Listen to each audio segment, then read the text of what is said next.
Like, you may be exposed to nudity at the parks because if that woman we knew was surrounded by 20 security guards in a matter of minutes, like, why couldn't they have done that at Small World? You know what I mean? Like, surround That's that true. guy. I remember the video of them, like, they were carrying him out, but he was still, like, naked, flopping around. Yeah, throw a little stitch towel over him or something, you know? Cover him up. That was crazy. Oh, I learned a new thing for period. Instead of period now, you go, ka-ka-ka-ka. Okay.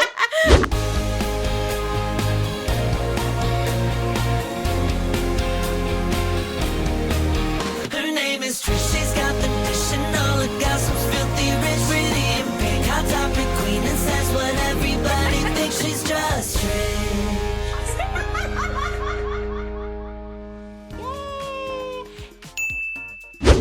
Welcome back to the Gesture. Oh my God, I don't know how to hold my microphone today. Welcome back to the Gestures podcast, you guys. Whew, what a day already. Justin Baldoni has hired a PR crisis manager, the same one as Johnny Depp, and we're just in the middle of a drama-geddon summer. I'm ready for it to be over, though. I'm ready for... We manifested too hard. We manifested too hard. That's what happens. We're Icarus, flying too close to the sun. Would that be relevant or no? Maybe... We're not the Icarus. We're not the Icarus, but maybe we manifested the Icarus. Yeah, we were like, let's bring on Dramageddon. Let's not. No. No more drama. Although maybe today. Maybe a little bit. But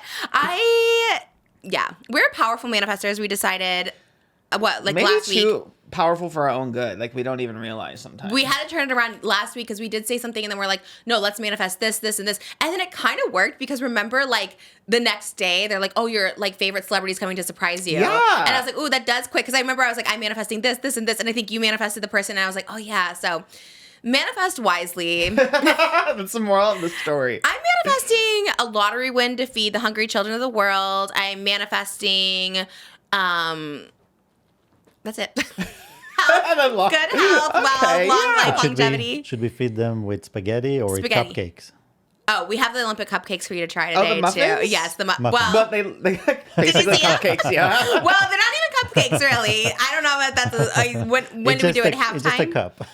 They were wild. I don't know what we did wrong, but check out the Patreon, patreon.com/justtrish. We made Olympic chocolate muffins. They look so different. We followed the exact recipe you sent, and they were these big, boisterous muffins, and they turned out as little macaroons. I don't know how it happened, but... Well, you gotta train. You can't just go to the Olympic at the first... Wow, we ray gun. He was waiting for this. The ray gun. He's waiting for this. Talking And about what was the drama. other thing you teased this morning? You're like, oh, have you heard about this? I was like, no, I'll save it for Hot Topics. I was like, oh, okay, what is it? What was the... Just give us a topic. We won't go into it. You're a hot topic on LinkedIn. I was a hot topic. What? Oh, but Yes, you didn't tell me on that. LinkedIn. The hottest social media around right now. Okay, well, save it. Tease Okay, that. let me know when you're ready. And we'll cue... All you told me this morning was like, have you heard about LinkedIn? And I was like, no. And he's like, I'm going to save it. I'm like, but you can tell me if you want. He's like, well, I didn't know it had to do with me. Okay, well, we'll get there. I don't think I have a LinkedIn, so. It's something really nice. I love it. I saw it and it moved me. Okay. So We love that. We need nice in the comments, be happy and nice and loving each other because we're just like on that spree today. So if you want to go check out the Olympic taco muffins, check them out at patreon.com/justtrish. We'll try them in the show. I did try to get the Olivia Rodrigo cookies for you because she's in here in LA, but they don't deliver on Postmates. They don't have that selection. Oh, maybe because they're like limited edition or something? But they update all the flavors, so you think they could just update the Olivia Rodrigo one in there? Should. I don't know. That reminds me though, bangin' buns. I tried to post my bangin' buns and they didn't have the rice or the macaroni on there. What? Yeah. Okay, remind me next time. I guess Monday. We'll just tell me what you want. And we'll order it, and then you can Love either that. take it with you or we can film it or whatever. We can take two. I don't know. Bangin' buns. Shout out Bangin' buns from Brand. They are my favorite. It is my favorite. That day we had it after the podcast. It actually was just like this comfort. I was just like, I went in my car, ate it. I was like, this is so good. You know, it's just. Next time, let me know your order, your boyfriend's order. We'll get it multiple. They send so much food, so yeah, that's weird. Yeah, I remember the first time I went in there, and they definitely didn't know who I was or anything. I remember I asked for it, and they're like, "Well, we don't really have that on the menu," but I'm like, oh, "But I saw it on TikTok," and then they're like, "Oh, well, we can make that," and I was like, "Yes, please." They should put it. They should put it as the Trisha plate on there if it's not I on was just gonna Postmate. say that. Yeah, you should have your own item on their mac menu and for cheese, sure. because the mac and cheese and rice isn't on the thing. No.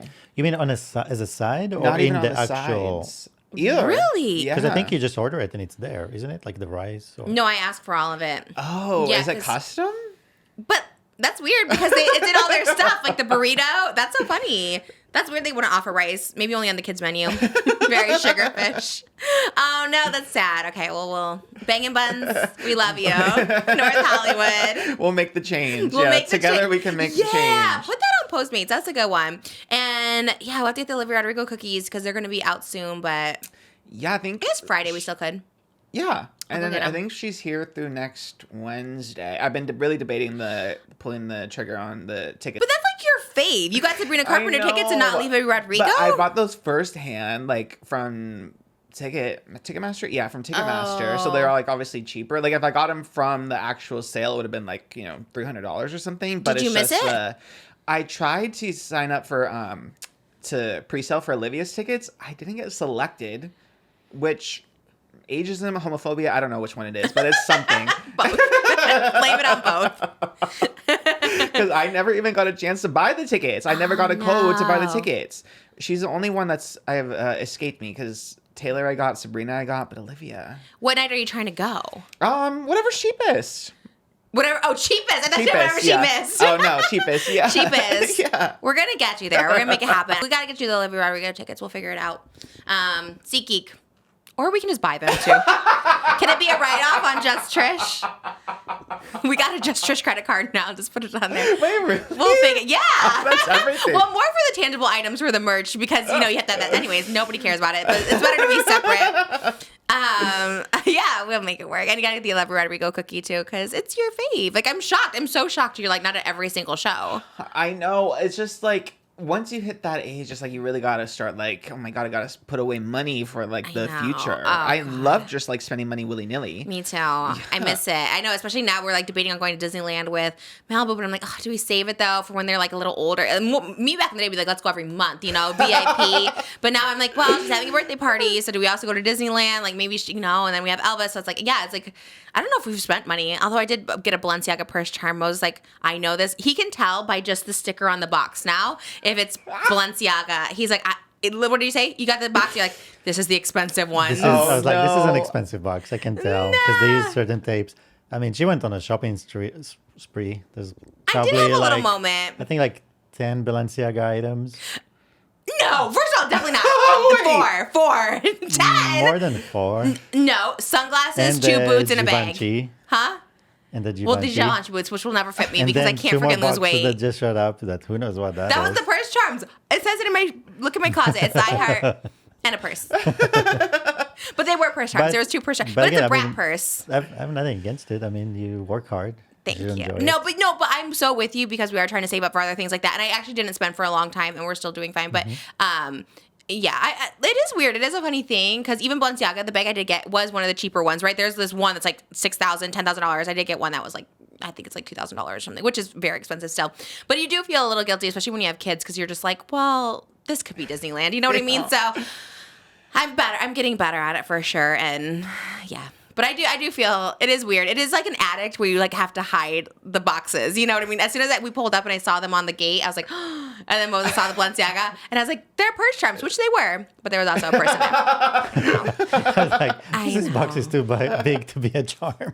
But you know what I always say, money is a flow, right? You gotta spend money to get money. Yeah. My pink, it's a lime green Balenciaga, and it's gonna be for my What's in My Purse Brat edition. So it's gonna be all lime green things. I have a Miss Limelight brush. I have a lime purse. I'm gonna have a lime tennis ball, like keychain. Like I have a whole idea planned for it. So It was for your creative vision. it's for my creative vision. So just like Olivia Rodrigo, you gotta go so you can like report about it and be, all of that.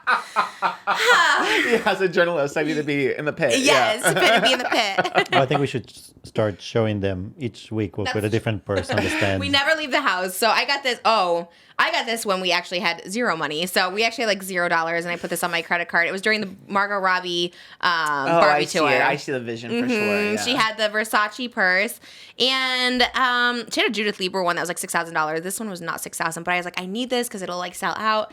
And I did feel a little guilty about that because I definitely got us into debt and we were not doing anything to get out of it. So anyways, be spend wisely. I think if I ever change the direction of this podcast, we should do like a financial advice podcast. How to advise people into like spending all their money? How not to? Because I feel like you do a very good job of it. I think you do. I think you're a saver. I think you're... I think in comparison to you, I am a saver, yes. But like, I don't know. I always think about like back to being like when was my first job? Like I don't know, like 17. Like if I saved all my money from being like 17, oh my god, like imagine. I know, it's actually crazy. I have like a house and like everything by now, a Cybertruck, but Cybertrucks are canceled. That's true. No, it is crazy. I always say the story. I always like when I never know you do this. Everyone's like, we love the mug cam. I literally saw it for the first time just now. I was like, what is he doing? And I was like, got it. Okay, love it. I don't know. Well, because I thought you were the pop star today. Oh. And this was one of the best pop songs that... You remember this picture? Yes. How could I forget from the Only Fan music video? Moses thought that song was such a hit. He's like, you're my only... He loved it. He thought it was so good. I had a lyric in there that said, I'm on a bed of roses. And he always thought it was Moses. I'm on a bed with Moses. I was like, no, it's roses. Yeah, save your money. No, I think... I always asked you that. I was always like, how did you, like, were you able to move over here to the U.S. and stuff like that? And you just said you saved all your money. He had, like, $150,000 saved when he was, like, a teenager to move over. Yeah. I was like, what did you do as a teenager to make that money? I worked full-time since I was in high school. Dang. So he had all this money saved up. And, because, I mean, when you have a dream, especially that, to, you know, immigrate to a whole new country, then it's a bigger dream than buying an item. Especially because, you know, you're not going to carry it with you, you know. Because you're going to move to a whole new place. You're like, you don't want to have actually anything. And the person that he was supposed to stay with bailed on him right when he got here, his first day in America. Yeah, my first night I spent at the school, actually. I went to the college and just slept on a sofa that first night. Oh my God. Crazy. And then when I met you, you had way more money than me in my bank account. I was like, wow. And then we were able to buy a house. Thank God. I don't think I ever would have been able to buy a house if it wasn't for having... And you know what? Can I just say... Maybe I shouldn't say... Oh, I can say. None of my partners really had money saved either. They were always spenders too. You know what I mean? I don't know. A lot of them. I had multiple partners. Maybe some did and I didn't know. But I'm just saying, in general, I never met a man with like a savings account. So when Moses said he had one, I was like, wow, that's actually so impressive. And then I had a scurry because it was like making money and obviously it looks like I make a lot of money. So when we said we're going to buy a house together, we started looking at houses. I was like, I have $0 in my bank account. But luckily I was doing OF back then. So like 1 month I was able to just like get my side of the deposit together. I'm like, oh, me too. I have this much money. But the trick... Not the tricky part. When you do buy a house, you do have to both show your bank statements. And he was like handling all the paperwork. So like you were clearly could see like what I had on my bank account, what I didn't. And I was just like, oh well, this is all my money. So, anyways, just a little fun fact we love to say. I just love to say it because again, it's not about what you see on social media. If you see people spending money, they don't always have that money. Let me tell you, most people don't have that money in their savings account. So be like a Moses. Or an Oscar, or a Trisha 2024, minus the past month. But before that, I was doing great, and it was actually getting fun. It's best to have the balance of both of us, because like I would just be working all the time and not taking vacations or get nice things, You gotta enjoy it. Yes, you do. So Trisha makes sure that I enjoy the time in between work too. Yeah. Yeah, we do. Yeah, we're like and look cute enjoying it. Exactly. Okay. Yes, Midwest princess. I know, custom outfits. I know. I like to have a little fun thing. I don't know. Was that a bummer way to start? Was that okay? I feel like our vibes need to come up. I feel like they're gonna come up. I feel like they just need to come up more. My vibes have been weird today. I was actually stressed even before we were like talking. I was kind of stressed this morning about something completely else. I was like talking to Moses. I'm just like the worst person like texting people. Like I never say what I mean. So I'll like text someone this morning and I was just like, I got myself in a pickle. And then I told Moses and I didn't want to tell him what I actually said because it's like, but I worded it bad. He's like, what did you actually say? I'm like, but this is not what I meant. He's like, you have to just text what you mean because people are never going to decipher it. So I was very stressed this morning in a situation that I put myself in yet again. And I just couldn't get out of it. And I was just very stressed. And I was just like, it was just a lot. But anyways. All right. This does relate to all of this because it's like at LinkedIn? The same time. Yes. Okay. Because at the same time that, maybe you're a spender, but you're also the most hardworking person I know too. I do hustle for a coin. You coin. work a lot. So there's this person on LinkedIn, Kendall. I just said that name, not the full name. Okay. So apparently she worked with you on and this is not sponsored on the podcast, but you had the TikTok for Liquid Death. You made the TikTok for Liquid Death. So this person has to do with that campaign. So the one I just did, the Hot Fudge Sundae one? Yeah. That was she said influencers should be chosen because they're the perfect fit for a campaign, not just to fit someone into a campaign. No one on the internet can eat water as if it's a legit hot fudge sundae like Trisha paid us. Oh, wait, so this is okay, wow. Aww. Would also like to mention she has been by far the easiest, most professional, and kind creator I've ever had a pleasure working with. If you need someone hilarious who really understands being chronically online, I highly recommend her. Wow, that was so And nice. the post has like hundreds of likes and 66 comments. And this is on LinkedIn. Like, But I don't understand. You can just like post something on yeah, a wall. LinkedIn is a social network where you can post pictures and your video is there of God. doing the whole thing. Is that my and- first recommendation I've gotten on there? Like, is that my first comment? That's everything. I don't know, but when I saw that, I was Aw. like, that's so true. People don't know that about you, like how much effort you put into every campaign and everything you do. And I reshot that thing too, like 4 or 5 times because it's like any like one thing they wanted me to redo. I kept my makeup and hair on that whole day. I was like, okay, what if they like want me to redo something right now? Like I always make sure. Yeah, I love it. You know what? Can I say most companies tell me I'm easy to work with because I think also because I deliver on time. The number one thing I hear from people like companies, just in general, not like Liquid Death, but just in general, is like influencers will be like weeks late on a campaign. Like they just like won't turn it in on time or something. And I was just like, how? Like, but that makes me know, and I'm not, it's not just on influencers, maybe a little shade, but it's like, that makes me realize like these influencers who have always been influencers and never had to have like a job with like a deadline. Like that just like makes it more known because like imagine like a real job, right? Like working or whatever, and you have like a deadline, right, to like make something, and you, or even in school, high school, if you didn't like come with your homework and the teacher was like, you didn't get your homework done, how embarrassing, you know? It's like you just do it on time. But I like to say I am pretty easy, and thank you to the companies that want to work with me. And I love doing it. I'm grateful. Trust me, I'm grateful for every single sponsorship I get. I'm so thankful for it. And yeah, I love to hustle. That's why I still do cameos. I handwrite cards out and notes. I put like poems to people, like, because I appreciate it. I value the dollar. I appreciate it. I like working hard, and I'm lucky that people get to enjoy what I do because I enjoy it too. So it is fun. This is the funnest job ever. Every time I get like a little bit like weird or down, I'm always like, this is like the best job. And I think it's like easy. I work a lot, but I think it's easy. I could do it 24 hours. I would do a 24-hour stream. that just means you're talented at what you do.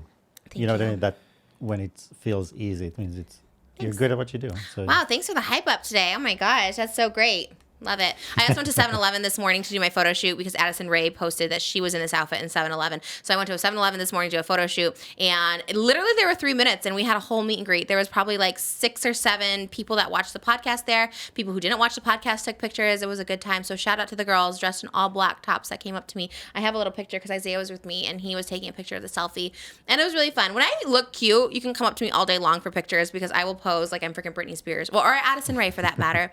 So it's been a good start. It's been a good start to the morning. Cheetos and Slurpees and Olympic chocolate muffins. And thank you for that LinkedIn. And thank you to the person who wrote that. That was so nice. Wow. Are you on LinkedIn?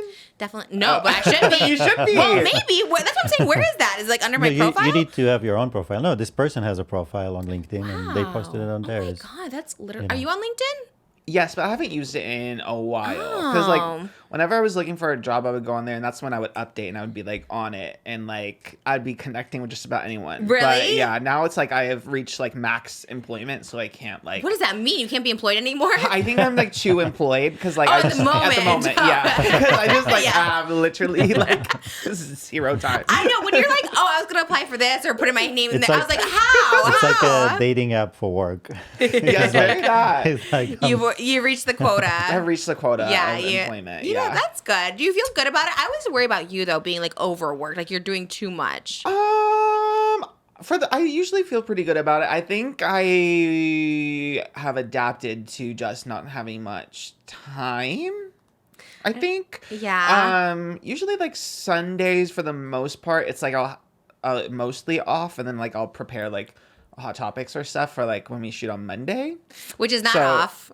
Because if you're doing hot topics, True. and you do Patreon a lot on Sunday, Oh, I see you shit, upload. yeah. So I'm like, oh my God, like, I yeah, really let's feel see. for you. I'm like, oh my God. And then even Fridays, you're like, oh, I gotta get right back to work, and I gotta do this. Like, I feel like you're doing it too much. But I mean, if you love to do it, do it. But, you know, sometimes you gotta slow it down. Yeah, we'll see what happens. I think I'll like go until like I like snap or something. Oh, and then no. something- Are we getting close to that point? No, I feel like July was me kind of breaking a little bit just because it was like a lot of events too in between everything. And then I was in my depresso era, but I think I bounced back once I had like one Sunday off. Like I finally had a Sunday off in July, and then like I was like, okay, life is good again, you know. But that should tell you something. Like that one day off felt so good. You need to do that more, you know, like once a week. I know. Twice a week. That's why the weekend's there.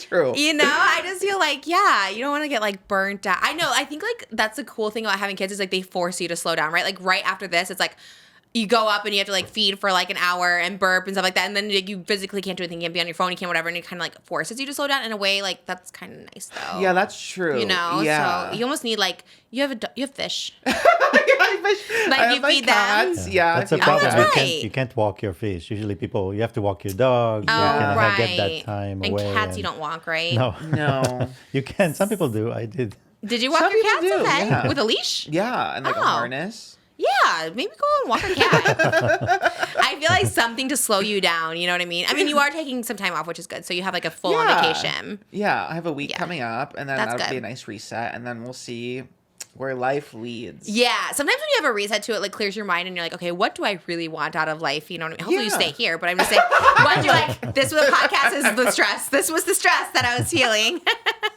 which is totally fine too. I know sometimes when you like clear your head, you're just like, okay, where am I supposed to be? Where am I supposed to go? And life guides you. That's good. You'll come back refreshed. You know, hopefully we Tan. won't tan, Yeah. which helps. Oh God, when So much. so much. Yeah. I really miss a tanning bed. I'm too ADD for a tanning bed, so You never tan in a tanning bed? no, I just do a spray because it's like do, and then it's like instant gratification. That's it's true. quick, and then you're a little done. smelly, though. It is. I but do spray I tans, kind of but like the smell of a spray tan, Oh, though. I don't know wow. why. I don't know a little why. coppery, a little metally. It's like kind of live. Yeah. Really? Yeah. Oh God. Maybe it smells like vacation or something. I think that's, That's it. true. It gives summer Sometimes- vibes. Yeah. Yeah, because I remember like certain sunscreens had a certain smell, but then you know, oh, it means I'm at the pool or the ocean. That's tea. That's yeah. true. Oh, God, I used to love tanning in tanning bed, so that was like so relaxing because it also make you skinnier, like physically, like you would sweat, like you would get up out of the bed and there'd be like a puddle of sweat underneath you, and it was so great. I miss them so bad, but obviously now too with all these influencers having like basal cell anemia. Basal cell skin cancer? I feel like there's a longer word, but I yeah, think you're right. Yes. I know it's longer, but Yeah, I know. but it's skin cancer. It's but a it's type like of- the more common one, which is just as scary. But I don't want to like diagnose myself, but I do have something there that I'm like I have to go get looked. I have to make an appointment because I haven't had like time to do it either. But I'm like, ever since then, I'm just like, let me just not go on tanning beds anymore because if I do have it, I had a scare years ago, like 10 years ago, I got something removed and stuff like that. But I don't think it was actually that basal whatever. I don't remember it being that. They had told me it was like precancerous. I don't know what that even means though. Like, don't know either. you know, so like I had something removed on my back like a while ago, like probably 12 years ago. Because usually they take it out and then they test it to see if it Oh. actually is. Because from outside you can't know unless they do a biopsy. Oh, so they probably do they Because take? for me too, when I was a kid, they took something out, but then we never heard back. So I guess it was fine.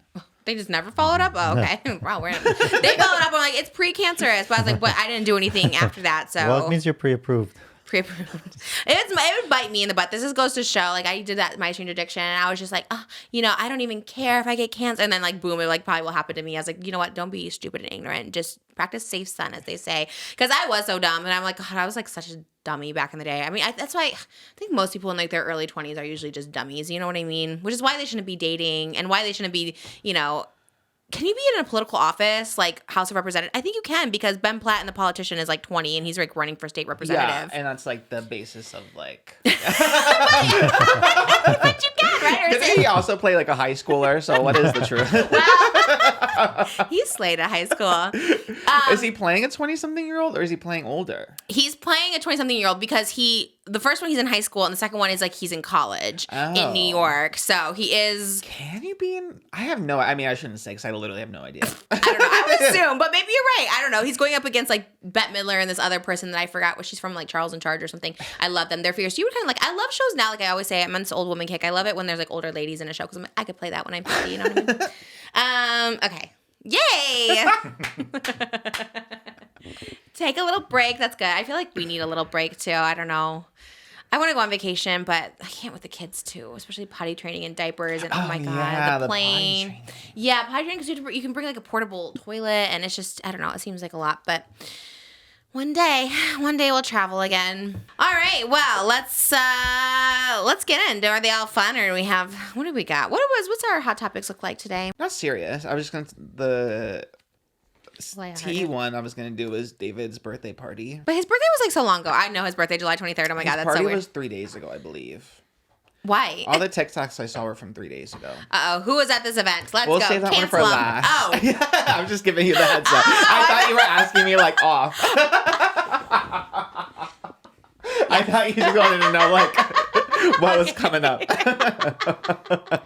Let's just tease everybody. Okay, that's a good one. Sorry, I don't know.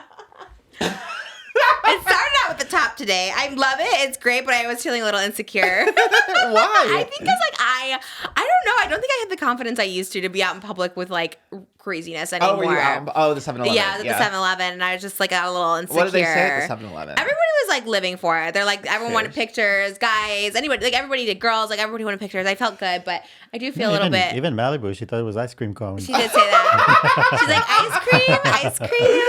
It was I don't know. Just one of those days where I just feel like not as calm. I love it, but sometimes I think like I used to go back in the day, I could just like wear costumes out in public and never think anything of it. But now I'm just like, I had to make sure Isaiah was there. I was like, okay, are you sure you're here? Like, where are you? Like, stand in front because I don't want to just like walk out by myself. But people were very respectful, very demure. Did you ever find that TikTok? No, I did. It's so funny. Every time you tell me about something, I see it like literally like right after. Oh. Yeah. Like we talked about Jules, and then I got a lot of Jules content. And then I also got a lot of like Blake Lively interviews right after too, right after we filmed. I mean, that's even more like crazy. This story keeps blowing up. Like, I know. It ends with us. It's right. Not The Last of Us. Trisha has called it everything in the book. This is us. The Last of Us. It ends with us. Too much. Among Us. Among Us.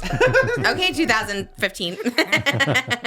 No, I get the title. The title's horrible. First of all, it's just like so confusing, and it's all over my For You page too, and it's like more and more stuff keeps coming out, and I kind of don't know like whose side to be on because obviously Me either. Right? Because like everyone, I was team Justin Baldoni, which everyone said to watch Jane the Virgin, which is so weird because this morning my glam people were like, "Have you seen Jane the Virgin?" I was No like, way. "What?" Like it was so weird. But anyways, I think that girl got canceled for something. I think that's what got brought up. I don't want to talk about it. I don't know what it was. But she was like, he's like, you remember that girl got canceled for this from Jane the Virgin? I was like, I've never seen Jane the Virgin. Do you know anything about it? I don't know. Maybe she didn't. That's another thing. I kind of remember her getting canceled. I don't remember why. We really do need it. Someone needs to write the cancel. I know. That's why I was like, let me not, because I can't I even don't remember. know. Yeah, let me don't throw anything out. This happened an hour ago and I still can't remember. I was just like, oh my God, someone said. Anyways, all the comments are like, watch Jane the Virgin.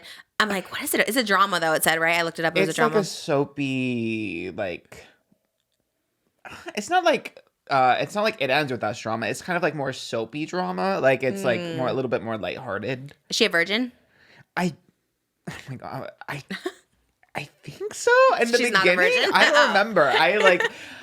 I remember the show when it was. I never saw it, but I remember hearing about the show a lot because I remember it was kind of big for the CW because it got nominated for like a Golden Globe, and that was like a big deal because the CW doesn't get anything. And everyone's like, "Wow, an actual good show, like a critically acclaimed show on the CW." So it was a big deal at the time. But I don't remember anything about it except I remember it was like kind of colorful. Okay, so you watched a little bit. I've seen clips, so I Okay. don't really remember it. Oh, I mean, I would watch it because I think that Justin Baldoni looks cool. I mean, the description is the daughter of a teen mother, Jane, grew up determined not to repeat her mom's mistake. At 23, her life is on track. She's studying to be a teacher, engaged to a handsome detective who supports her decision to remain virgin until marriage.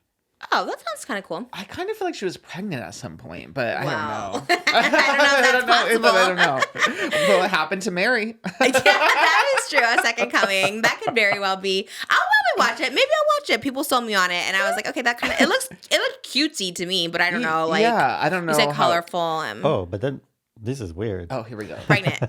Then a routine clinic visit flips her life upside down, inseminated by a specimen There we go. meant for a patient in the next room. Now pregnant, Jane in the situation made only more insane. So it's kind of like an immaculate conception Kinda, yeah. story. Well, someone did it to her. Someone put it in. Oh but my not God. a person. You know, like anyway. Oh my God, That's that's a- wild. Could you imagine? That would actually be so scary if that happened. Maybe I'll watch it.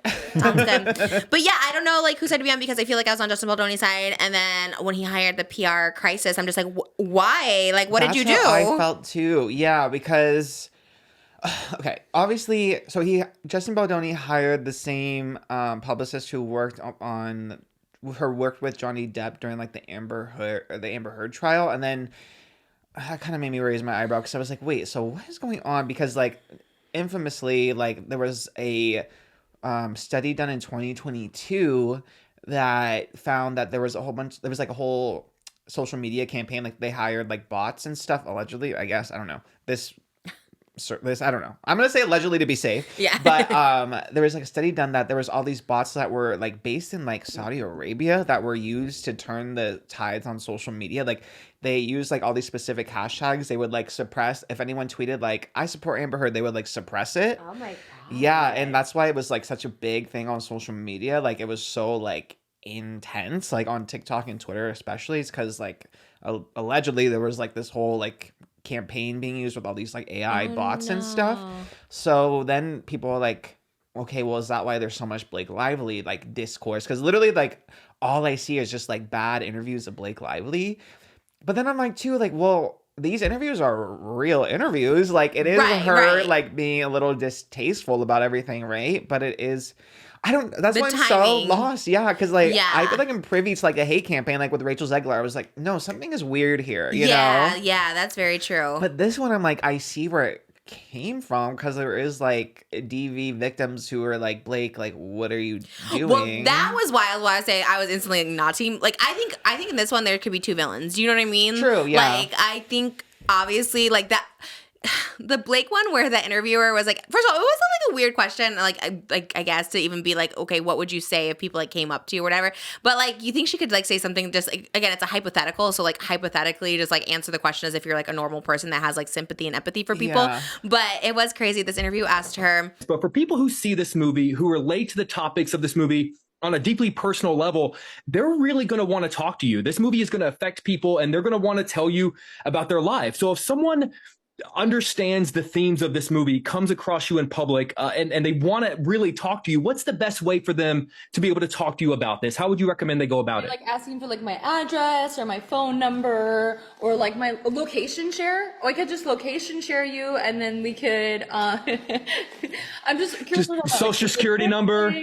I'm a Virgo, so I'm Yeah. like, are we talking logistics? Are we talking emotionally? did you see the clip, Moses? Yeah, it was worse than asking how you respond. It was how should people approach you about something so deep. Yeah, he's like people who understand the themes of the movie. He's like, how would you want them to approach you? It was a weird question, but the fact most that actors will say don't like it's hard, like you don't want to. well, no, that wouldn't be my response. I would be like, oh, like, you know, just come up to me. I'm a person. Like, I want to hear your story. Look, obviously trauma dumping can be a lot, but a lot of people come up and share their like really deeply personal stories with me. Like you were with me on Friday and someone told me about something really personal and really like tragic that happened in their life. And it's like, it can be hard, but at the same time, it's like, you know, you're like the face of this movie that's like, you know, so many people are affected by it. It's like you should answer it like, you are the face of the one that they're coming to you.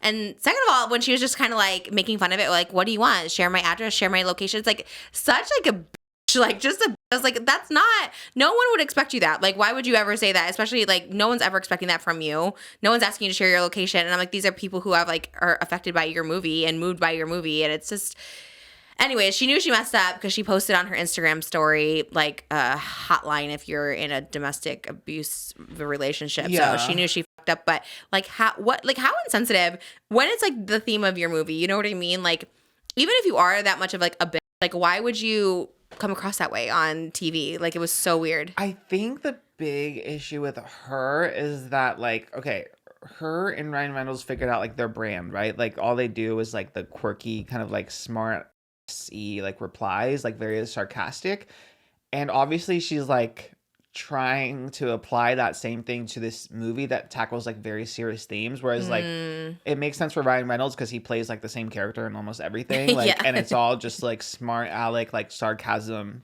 vibes, you know? Yeah.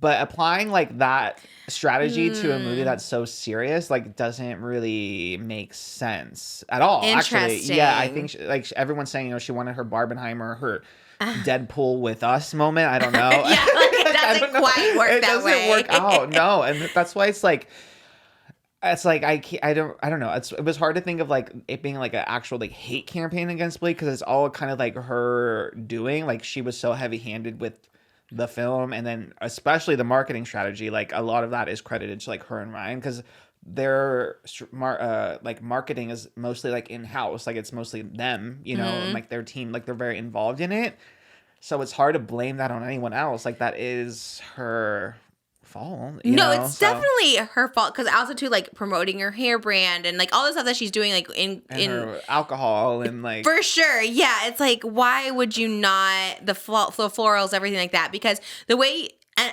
Justin Baldoni could be like totally like phony. I don't know, but the way he comes across in interviews makes it seem like he actually cares. Yeah. And he's like, it's all about the women, it's all about the survivors. The only like flip side I could see to that, like as like it. He did want to get the movie made, and he put himself as like the lead character, which I think is like kind of weird if you're the director and the actor in this case, because I feel like you need just like a totally like different perspective as a director as opposed to like if you're acting and you're putting yourself into like this character, this like abuser. So it's kind of weird to be like both the director and the actor in a movie like this. I think that's kind of like odd and strange. Like pick one. I don't know. I thought that was like maybe kind of weird, but.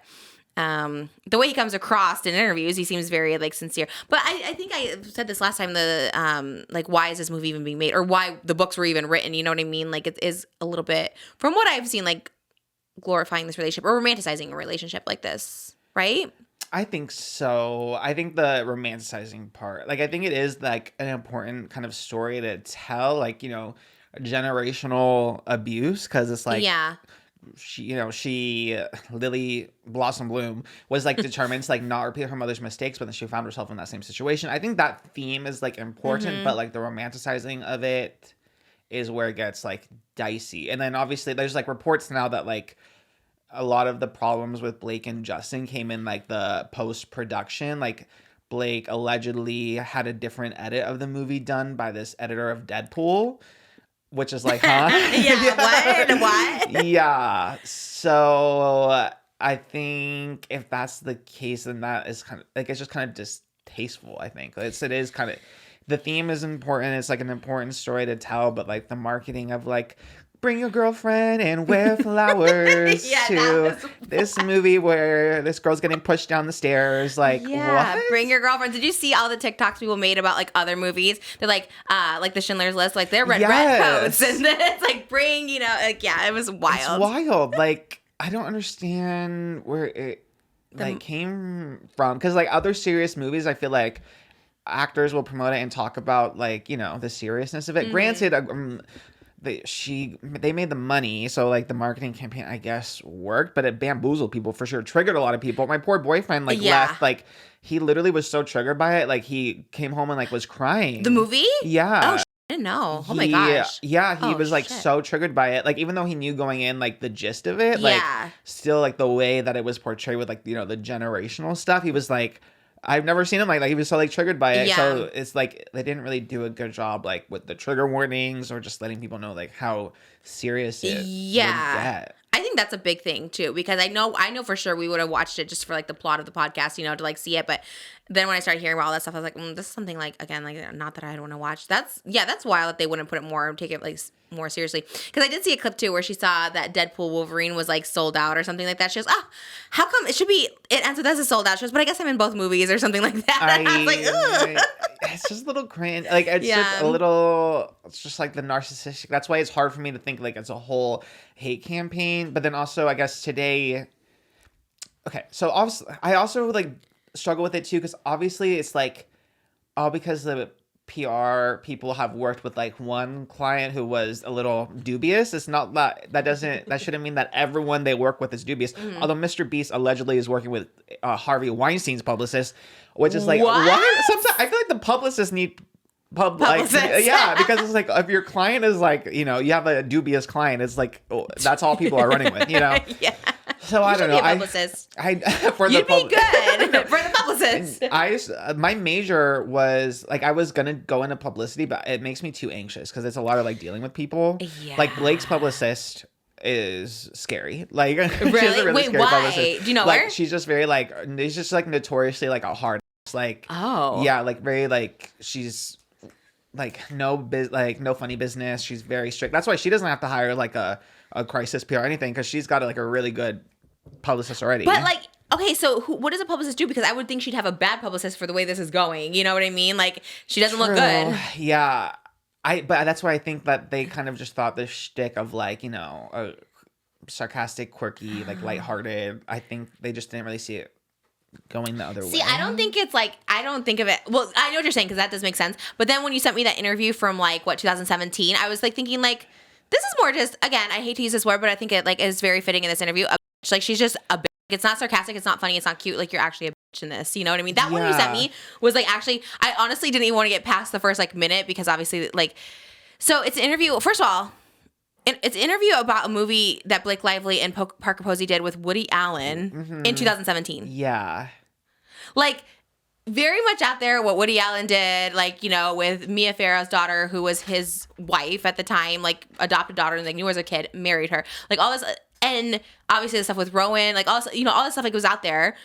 And they still chose to do, like, movies, right, with Woody Allen. Like, that's so wild, especially as like a woman. Like, you know, I side-eye everybody like that did that, especially Scarlett Johansson. Look, I was a huge Woody Allen fan. People can clock it for sure and be like, Trisha, you had in your for my bio for so long, I said I'm a mix of Woody Allen and Your Local Hooker. Like, I loved Woody Allen, but like obviously not knowing the severity of like what happened, or like also because of my warped mind, I used to like romanticize that, right? Like I thought, oh, like we watched the Jerry Lee Lewis movie the other day, and I remember telling Moses, like, I was so messed up where I thought this is like what I want. I want to be a 13-year-old plucked, you know, by a 21-year-old rock star and like groomed and lived with. He even says that. He's like, you got to get them while they're young and raise them up with you. Oh, he said you got to get them straight from their mama so you can raise them right up with you. That's like a quote from the movie.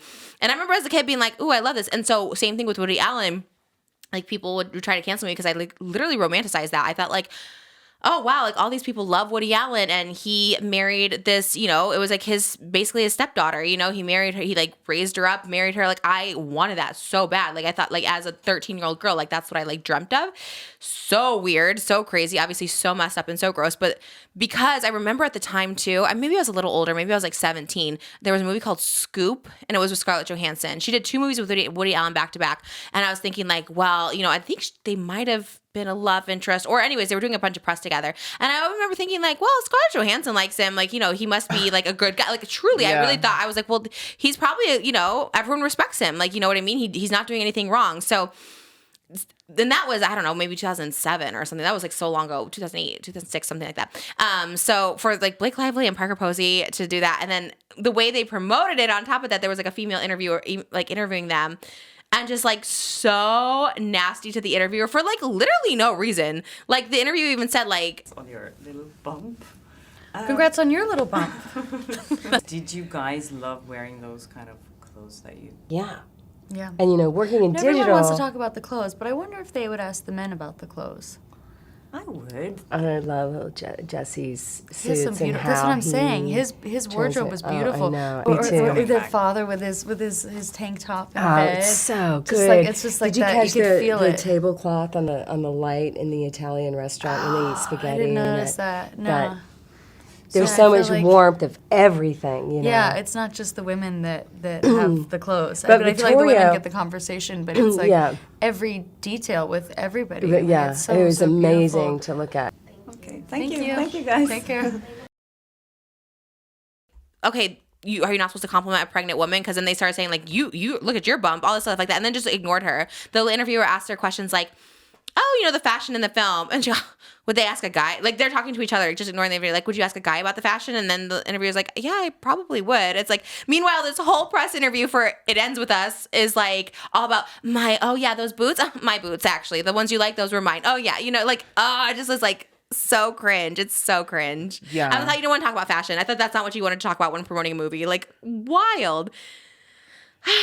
Blake Lively, it's like, as everyone's saying, they can never make me like you, and I think that's the truth. I always had a little ick about it, and I promised myself I wouldn't be on a hate campaign with the woman because I love Rachel Zegler more than anything. Now I've apologized. She has accepted my apology. I was like, wow, how could I have possibly done that? You know what I mean? But this is a vastly different situation because there was never clips of Rachel Zegler being like rude or anything. Like, I do think those got clipped out of context and stuff like this. But Blake Lively is just nasty. Like, but like you said, from her own mouth, from her own accord. It's not like hearsay. This, oh, she looks a certain way. Like, her own mouth has shown her to be like completely nasty. You know what I mean? And it's just like, but it's a pattern. It was like 2017, again in 2024. It's like a pattern, right? Yeah, and that's why I struggle because I mean, I thought I liked her. I don't know, and I'm so like pro girl, so it's hard for me to like switch up. But yeah, the interview, this interviewer Kirsty Flaw, I hope I'm pronouncing that right, but she just posted this almost 10-year-old interview. and she titled it "Blake Lively Interview That Made Me Want to Quit My Job." And obviously, if she never posted it, and she was holding on to it this whole time because obviously it must have scarred her, because she sits down with them at a junket for Cafe Society. And Blake was 6 months pregnant at the time, had already announced her pregnancy. And so she sits down. The first thing she says is like, "Oh, congratulations on your bump." First, I don't even know if I think she's from Iceland, I want to say. So there's also that too. I didn't know. So it's there's also that element of maybe she couldn't get the exact wording correct or whatever. But also everyone knows what she means by congratulations on your bump. Obviously it's your baby bump. You're 6 months pregnant. You announce that you're pregnant. She says, "Congratulations on your bump," as she's sitting down, and Blake's like, "Congratulations on your bump." That was wild. Which is so mean. Why would you say that to a woman, especially it's you don't know if you're saying first of all, you don't know what this woman's struggles are with fertility or infertility. You don't know anything, her history at all with she never announced a pregnancy like you did publicly. Or are you body shaming her? It could be construed so many ways. So that off the jump is oh my God. And then it's after that, Blake almost punishes the interviewer by not collaborating or at all throughout the whole thing. No. It's instead everything's gonna get kind of a mean response. It's so very mean girl. To both of them, they were just talking to each other and just ignoring and just going off, and they just thought they were so funny, and it just was so reminiscent because I saw that clip where they're just talking to each other and they're "Oh yeah, the men," and then this and that, whatever, and there was so reminiscent of the clip. I think it's the one that's going viral, the one of her being when the guy asked her how a fan should approach you. The guy, whoever's next to her on the couch, literally Atlas. Yeah. Oh, that's yeah. His face is literally oh no, yeah. Just defeated. People zoomed in on it, so everyone is aware of this, and it's just so they were so all nasty of to her her. bad moments are in press interviews, basically. It seems like she has a very strong I don't know, she's repulsed by journalists and press people, which is half of her job is to they're doing their job. These people can get fired if they don't get a good interview because of her. Yeah, you're promoting the movie. You could always put in your contract you don't want to promote the movie. Some stars just don't do press and stuff like that. If you really don't want to promote it. She does look like she just hates everyone around.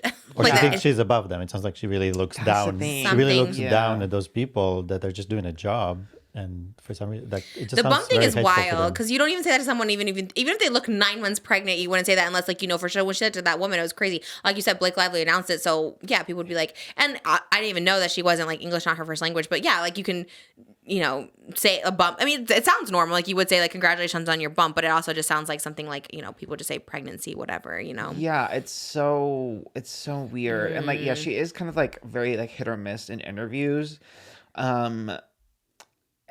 It's tough because I don't want to not like Blake Lively. I'm not closed off. I am open to hearing both sides eventually, but also everything that has kind of come out against Justin Baldoni, quote unquote, come out, because a lot of it has just been vague sources. A source said to people that it was very vague, there's a reason why the cast doesn't like him or whatever. And then TMZ today said that the two specific examples were there's a scene where he has to lift Blake up, and she was a couple months pretty early postpartum, maybe 2 or 3 months. So she had a little bit of more weight to her. She's still skinny anyway, but he just wanted to make sure he could carry her, is what TMZ said. So he asked his trainer hey, will I be able to carry her without hurting my back, which kind of makes sense, I think. He just didn't want to hurt himself during the scene. Wait, who said this to where and when? So a source said to TMZ this specific example this morning. But that he just asked, but he didn't announce it to anybody. No, but Blake found out about it and thought it was a comment about her postpartum body. Oh, I know that one. I'm I could see it being construed that way, but it genuinely sounds like he didn't want to injure himself, on set. I would say that then you're the director, cut that scene, because if you're really that concerned about your health, you know what I mean? Because a valid concern, but I guess that could be triggering. If you think if part of in the job description it was you have to carry Trisha Paytas, she weighs 200 pounds. I wouldn't, if you can't do that comfortably, then take it out of the script or don't cast that person. You know what I mean? That's kind of, I don't think it's bad. I'm just trying to be like the devil's No, advocate exactly. of it, you know? I can kind of go both ways with that Yeah. one too. Like I could see how it can be construed like innocent or also like malicious. You know what I mean? Yeah, but I doubt he was being malicious, especially because she is so Same. tiny and and he stuff. has like a wife, and he seems like pretty like we said last time, and they like never really hear bad things. You know, like yeah. especially like a lot of women have like came out to support him. So I don't Also, know. if you lift a person that amount of weight after, it's not what's going to change it unless you're already at the limit That's of your true, weight. You have to be yeah. at the limit of your weight. Another 10, 20 pounds will hurt you back. He looks Yeah. very So I tiny, don't think- maybe Yeah, so it he's just sounds petite. like might have been a bad coincidence of him asking it anyways, no matter what. Yeah. To her being Who's posed. the source? But Who, the doctor leaked this? I know, like who leaked this? Like, Because before it's all been very vague. Like there was nothing like specific. Like people had a source, but there was no like specific like description. And then so TMZ had that one, and then the second one was that they had a kissing scene that Blake allegedly felt lingered too long. But that's also like not very specific either. Like what do you Yeah. mean like lingered too long? Did it go like an extra 30 seconds? Was it like more like physical than what was supposed to happen? Like it's still kind of because like intimacy coordinators would tell you if like to cut out a kiss, but then you have like Bridgerton where they're like, we didn't even hear cut, we just kept making out and hands were everywhere, whatever. So it's like, I guess that's why you have an intimacy coordinator, but it does become a weird thing then. And then at that point, then like you should just CGI the kiss, like Jonah Hill, you know, just CGI that kiss if that's like gonna be a point of content. I don't know, connection. oh, there's a new article now about intimacy coordinators. Because of on this, people. Yeah. That's so funny. Did you type in Blake Lively intimacy? Yeah, and like now there's all these articles from like literally Breaking news right now. Yeah.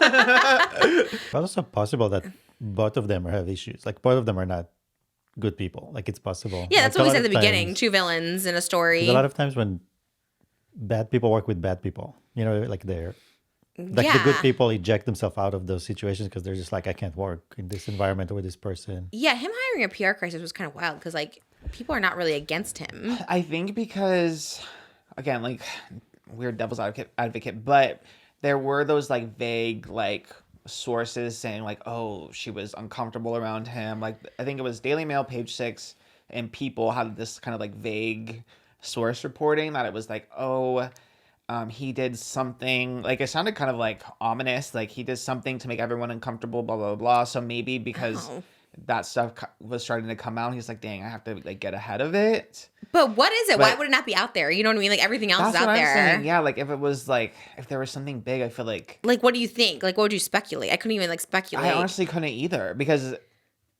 I don't know. Like it's just I'm like trying to think like I guess like touching her or something. Yeah, I don't know. I don't know either. But But that would be out. Like if that happened, I would be the first to be like, yeah, he did this. especially when like everyone has been so critical of Blake, you think that would be kind of like the first. Yeah. That's why it's weird. All the reporting has been so like vague. Like even like the kiss lingering too long. It's like, what does that exactly mean? You know what I mean? Like yeah. what- like you guys what- agreed on something and he just kept going and you're Yeah. like, we're not gonna use tongue and then you use tongue or something. You know, it's yeah, like what? I don't know. It's also vague that it's like I don't know what to like think. I don't know. I lean towards still like team like Justin's side, but I'm not committing to either one. No, 'Cause I can't it's- commit. yeah. It's very I mean, it's a sensitive topic, but like Johnny Depp, Amber Heard, it's like kind of like they kind of both sounded like not great. And also both sounded like victims at times, so I think it I'm can sure be the both. truth is somewhere in the middle. You know what I mean? Definitely, always. Yeah. But this is like the wildest press, PR, whatever it is for the movie because it's just like we've never seen this usually. Like usually everyone's just like so happy to be there with their co-stars and director and everyone's like so excited and I'm so sad for them. But like you said, I guess it made money, the movie. So. Yeah, it did exceed like box office expectations, so there's that. But it feels real because Justin's like, but is he now like exiled from Hollywood? Like, will people not want to work with him anymore? That's true. I don't know. I mean, that also makes sense why he would need like a crisis PR because like for him, I think more is at stake. Yeah. Because he's like not as big a star as Blake / Ryan. Mm-hmm. So it's like he does kind of need extra support to navigate it just in case. But I do love that like the internet and the world is kind of like being like, you know, I mean, there's so many stuff. There's so many stuff with Ryan and Blake that come out, you know, like they gotten married at the plantation. I forgot about that too. I didn't even know about it. And I was just like, what? Like what was their excuse? What is their reasoning? They're just like, that sounded like a good place to get married or because it had the little like they had the houses. They call them like little houses, but those were like the little like slave houses and stuff. And I'm like, still don't really understand. Like, I haven't like seen photos of their wedding. I don't think what did that even like look like? I don't even know. I know they have issued an apology at some point. Oh, what they did? I think so. Like, that's the problem. I keep having like vague like I read an article at one point, but I always forget. I never heard this. I think a long time ago. I think they apologized and like donated money. I want to say. Like, what was their reason? 2020 they apologized for the getting married on the plantation. What did they say? Oh my god. Reynolds and Lively got married at Boone Hall Plantation in Mount Pleasant, which features 9 slave cabins. Oh my god. Yes. Referred to as Slave Street. What the hell? The move was criticized at the time, but came under renewed scrutiny in 2018 after Reynolds tweeted in support of Black Panther, the first superhero movie to feature a majority black cast. Let me see what he said. I would just here. We're ashamed that in the past we've allowed ourselves to be uninformed about how deeply rooted systemic racism is. The couple wrote on Instagram announcing a $200 donation to the NAACP Legal Defense Fund. How much? $200,000. Oh, you said $200. I was like, oh, sorry, $200,000. Like, wow. Imagine. Here's $200. We want to educate ourselves about other people's experiences and talk to our kids about everything, all of it, especially our own complicity. That's a pretty good statement, at least. But why? But like why? you had to know. Like you have to know, especially when you see like the houses and stuff. Like you have to know. Yeah. Like that's just so wild. Yeah, I don't know, and I honestly I don't know.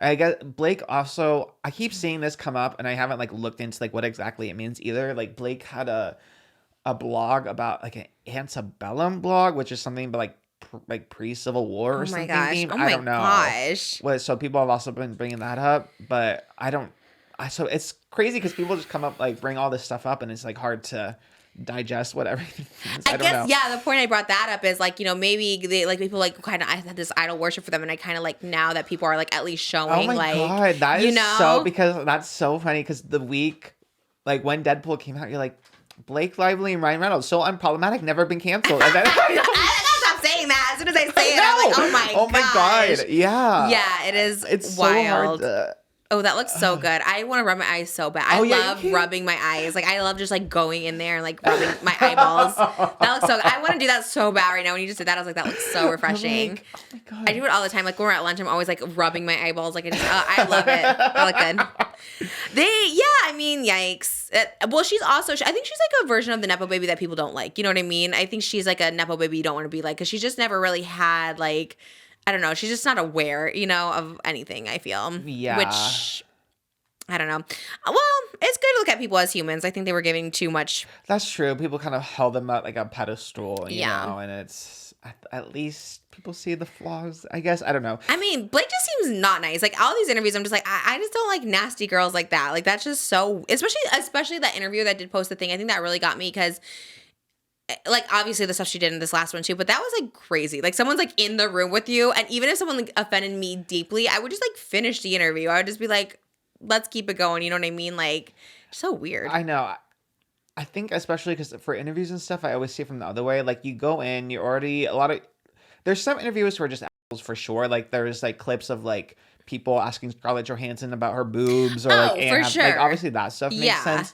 But I think when you can tell someone is just trying to like have an interesting interview and talk about the project, like you're an actor, act like you are happy to talk about it. Like there's so many people that can sell it, you know? No, totally. Like Jennifer Lawrence, I'm sure she was annoyed talking about the love triangle in the Hunger Games, but at least she was like acted like she was having fun, you know? Yeah, you go with it. That's actually another clip I saw since our last podcast was Blake Lively talking about how she like Ryan rewrote some of the script and it was her own clothes. And she goes, well, I'm not really an actress that you can just like put into any clothes or read any words. I'm like, that's literally being an actress. Like what? Like you have to have your own clothes and your own words to act? Like it was so weird. She's just missing the mark so much. Yeah, and also it was the freaking in writer's strike when Ryan Reynolds was adding word. That's why like the scriptwriter didn't know that he was adding because it was the writer's strike. So she also like outed that too. I'm like, damn, this is like a mess. Stop this is talking. Such a mess. Yeah.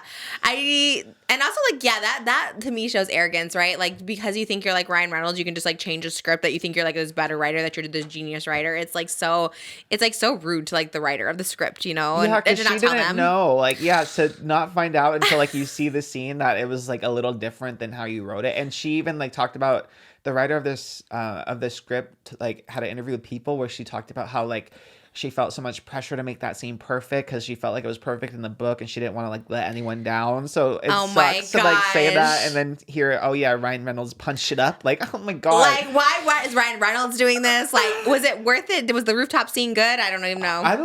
Everyone said, because I hadn't read like the book of It Ends With Us. Everyone said it was pretty much similar to the book. So what is it? What's the scene? She goes in on this random apartment building. Actually, now that I think about it, she's sitting on the roof of an apartment building that she doesn't live at. And it's like after her dad's funeral, her dad had like, I guess spoiler alert, by the way, sorry, I apologize. But she had a tumultuous relationship with her father because of the generational abuse kind of thing. So it was like the funeral. She was all stressed out. She's sitting on top of this apartment building roof. And then Justin Baldoni comes. He's having a tantrum. He's kicking chairs. And then he comes up and he's like, you're sitting too close to you're going to fall. You're sitting on the ledge of the roof. She's like, I'm fine. And then they have this like weird, like sexy, traumatic banter. Like they trauma dump, but also flirt and talk about wanting to like have sex, but they don't. It's kind of messy. Ew. It kind of went on a little too long, in my opinion. So I don't know if that's Ryan Reynolds' fault or not. But Did they have sex? No, that's like the big thing. She's like, I'm not that. She like flirts, but she's like, I'm not gonna just have sex. Like I am like I'm not a casual sex haver, whatever it is. Okay. What is that called when you're a casual sexer? I don't know. Ooh, a casual sexer is a good one. Sounds awful. It's not casual. Chappell Roan put it. Like, yeah. Not casual. Yeah. That's a good song. Yeah, that's a great one. I love it. We have Chappell Roan news too. Are we over this, or should we keep going? I mean, that's pretty How much long it. have we talked about it? Oh my God. It's another 30-minute thing. No, but that we talked about so much more before we even started. No, but that's an hour. So okay, yeah. Oh my gosh, because that's our title again today. It ends with us again. I think, yeah. Okay. I know people keep talking about it. I don't know. Don't go see that movie, I guess. Just, I don't know. Stop supporting it. Everyone sounds a little awful in this situation. Yeah, I really don't know. I don't know. I'm so morally conflicted with it. And like, love women, but Blake Lively I'm a little dubious about. I'm dubious about the Justin Baldoni situation now.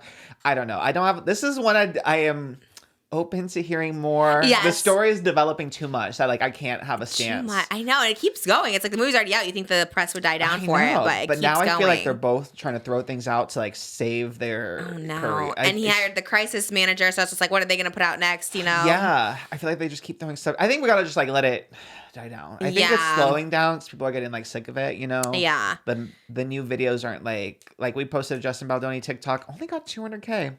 But the other ones were all like at 5 million. Yeah. Weird. Interesting. Yeah, I posted one yesterday, only 200K. And I was like, maybe it's slowing down a little bit, which thank God, honestly. Like I'll take it. Do you get a bonus if yours does well? I get nothing. No, really? I don't even get a congrats. Like, so. That's crazy. Really? Yeah. Oh, that's sad. Yeah. They should let you know how. I always think, like, I always say, like, your title, thumbnails are everything. But if we had a TikTok that got like 14 million, I'd be like, oh my God, Oscar, you crushed that edit. Good job, you know? Yeah, I like my manager. We have an interim manager right now. So, like, we have like a meeting and she'll be like, oh, good job on this one. You know, if like it's at the top or whatever. But so you like, get a good job here. Some here and there, yeah. Okay. But you would think, yeah, there's some, especially there was some that I also like, I ask the question, like I write down the question, I make it into a TikTok, it goes viral. Like one of my favorite ones is like Penn Badgley for You when he was promoting that last time. It was right when Dahmer was out. So it was like, what is up with like Netflix and like the sexy serial killers? And he was like very anti-sexy serial killer. And that one got viral. That one went viral. It was everywhere. So interesting. And then when Ariana has his podcast, she's like, I'm going to have dinner with Jeffrey Dahmer. It was crickets. I was like, that's interesting. But yeah, no one said anything for that. I guess but it's Ariana. like a self-gratification of me knowing I did a good job. Yeah, you're like, and started I guess it all. You're right. Yeah, like why correct art? It's Ariana Grande. You don't really like. She came on here and be like, girl, you're a goddess. Exactly, You're perfect. Don't correct Love her. everything you do. Who cares what anyone has to Just say? happy Fuck you're the haters. here. Yeah. I thought about that too. I was like, anytime I even say anything remotely like, oh, I don't know about this art. I'm like, I should not stop saying this because I don't think she's going to come on to promote herself if I keep criticizing her. I will say this is not a hot topic, but just because we're talking about Ariana Grande, those dolls, love them, gorge, but like Ariana Grande's doll got a little bit of a bad edit because have you seen them? The new Wicked? Like, I don't know what it is, but the eyebrows are like in the middle of her head, and then the forehead's like twice the size of her bottom head, and then it's like really oddly weird. And I'm like, the proportions are weird. The face ones, right? Yeah. A little bit odd. I'm gonna buy all of them. Don't get me wrong, I love them, but kind of odd because Ariana like looks like a Barbie. So it's like, why don't you just put the one you did of me? Is it there? That one looks like just like me. That's so I was what like, I was gonna say. Yeah. How did they not get it right? Like, hire this person. Who did this doll? They call me obsessed on Instagram. Hire They Call Me Obsessed for the Wicked dolls. Like, look how that looks like. Wait, is it me or is it Barbie? What? That's you. The face is me?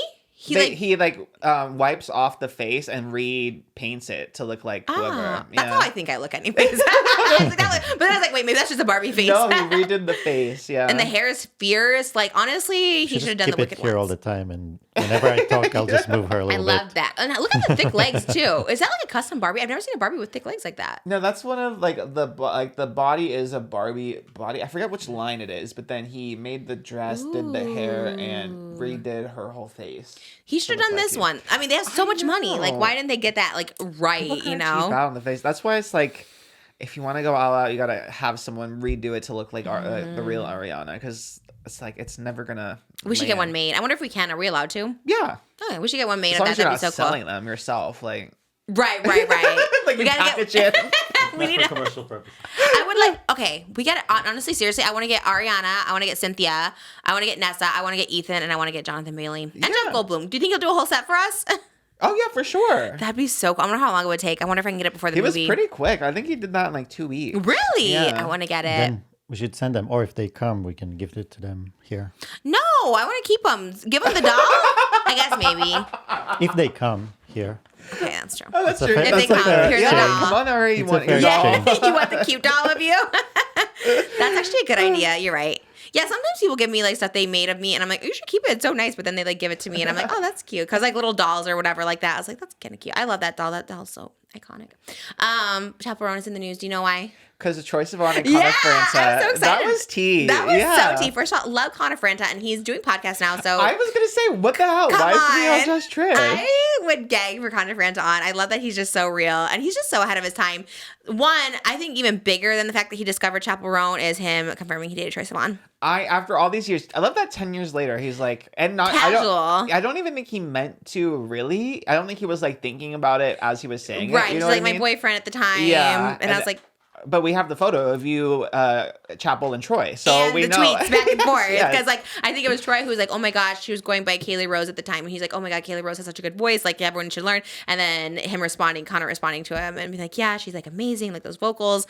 And yeah, he just so casually said it, and I think everyone was just like, oh, I knew it, because they were all like a trio, like Tyler Oakley was in it, Yes. Connor Franta, Troye Sivan, which is like crazy how big Troye Sivan. I wonder if they still talk to each other. I don't know that. Well, Connor and Tyler were just together like yesterday or the day before. Really? In Hollywood, yeah. There was a photo of them. Doing what? I have no idea. I just saw they were on the Walk of Fame. I don't know. I Oh. should probably reach out for a statement to I see love what they that. were up to. But I saw the Walk of Fame underneath them. They were like posing for a selfie. It was like a group of gays. They look like powerful gays. Oh, love a But- powerful gays. That should be a new show, the powerful gays. There's do you ever see on TikTok the mean gays? Yes. I love them. I know one's Aaron. I don't know who the other one is. I follow Aaron for a long time. He always did acting skits, but the mean gays are my favorite. It's like, we invite you over for a grind and hookup. It's like, nice legs. Okay, so good to see you. Bye. Like, I love them because that's my favorite type. You know, like, we hate the mean girls, but we love the mean gays. They just seem fierce. Like, you just want to be friends with the mean gays. Because I feel like mean gays are like harm. They don't mean any harm. As opposed to like girls, I feel like they're trying to be harmful. You know what I mean? They're trying to make you feel bad. I guess it depends. It's maybe situational. I feel like some gays definitely mean harm. But Really? yeah. But I can't think of one mean gay. You see gays with rose-colored glasses, I think, do. for sure. I Which do. I can't fault you for. I'd rather that than dark-colored glasses. That's true. Homophobic glasses. Yeah, mean gays are cute, and I just feel like even when I've been the target of like, you know, drag queens not liking me or trying to drag me, it's like I still think it's cute. I'm like, well, I don't know. Yeah, that's cute. I think. I guess you're right, because then I guess like Chris Olsen probably doesn't love the mean That's gays. true, You know what yeah, I mean? 'cause it's like, yeah. But I guess he's fine now. Update. He said he was good. Oh, good. Because he clapped back. He was just like, no one's gonna even know who you are. I'll be more successful than you'll ever be. I was like, okay, clap back. Like, love it. Yeah. He's like, and he said he screenshots every single hater comments. He goes, just in case one day you do make something with your life, I'll have the screenshots of when you bullied me. That's a lot of work, but fierce at the same Love time. it. Yeah. Yes, it's an album of screenshots. It's That's a lot, great. but fierce. Yeah. Because So, also it's like, how do you like sort through it? Like, how will you know? Like, how will you remember? connect? Yeah. He just has a photographic memory. Will remember the face. That would be wild if like one day, that would be crazy. Like if Donald Trump had like Twitter or something back in the day and he used to like bully people and then you could like bring it up and be like, remember when you bullied me when I was like 20? You know, they just don't have that. But one day there will be a president who did bully someone on Twitter and then they bring that up. Oh, yeah, you know? that's actually true, right? Yeah. We'll clock it then. Yeah. Be like, actually remember this. But yeah, it was crazy because they knew who Chappell Roan was in 2014, so almost a decade ago. Yeah. Which is like, what? Like, that would be my, like, I would never shut up about that. Like, if I discovered somebody, I would always be like, I was the first. You know what I mean? Like, if before she was like really successful and popular. I know. I mean, Connor, I remember back like in the day, he was kind of like a tastemaker. He always had these like, I think they were like playlists, maybe like mixtape kind of vibes. It's almost like, remember, like now that's what you call music, Oh, whatever. yeah. He had like Connor's version of that where Really? he like made compilations of just songs that he liked. And I remember because it was all like the same brand as his coffee. He was, dare I say, the original Emma Chamberlain, because he had coffee, he had like playlists. He was like a Wow. tastemaker. I mean, everyone has coffee now. Like, Zayn, he has coffee. Yeah. I think that one guy, there's a quartering or whatever, he has coffee. Like, everyone has, Joe Rogan, like, everyone has a coffee now. And if he was having it back then he was, like, ahead of it for Yeah. sure. Wow, interesting. So he had like, it was all the same brand. I forget the name, but he had like playlists that was the same like name as his coffee.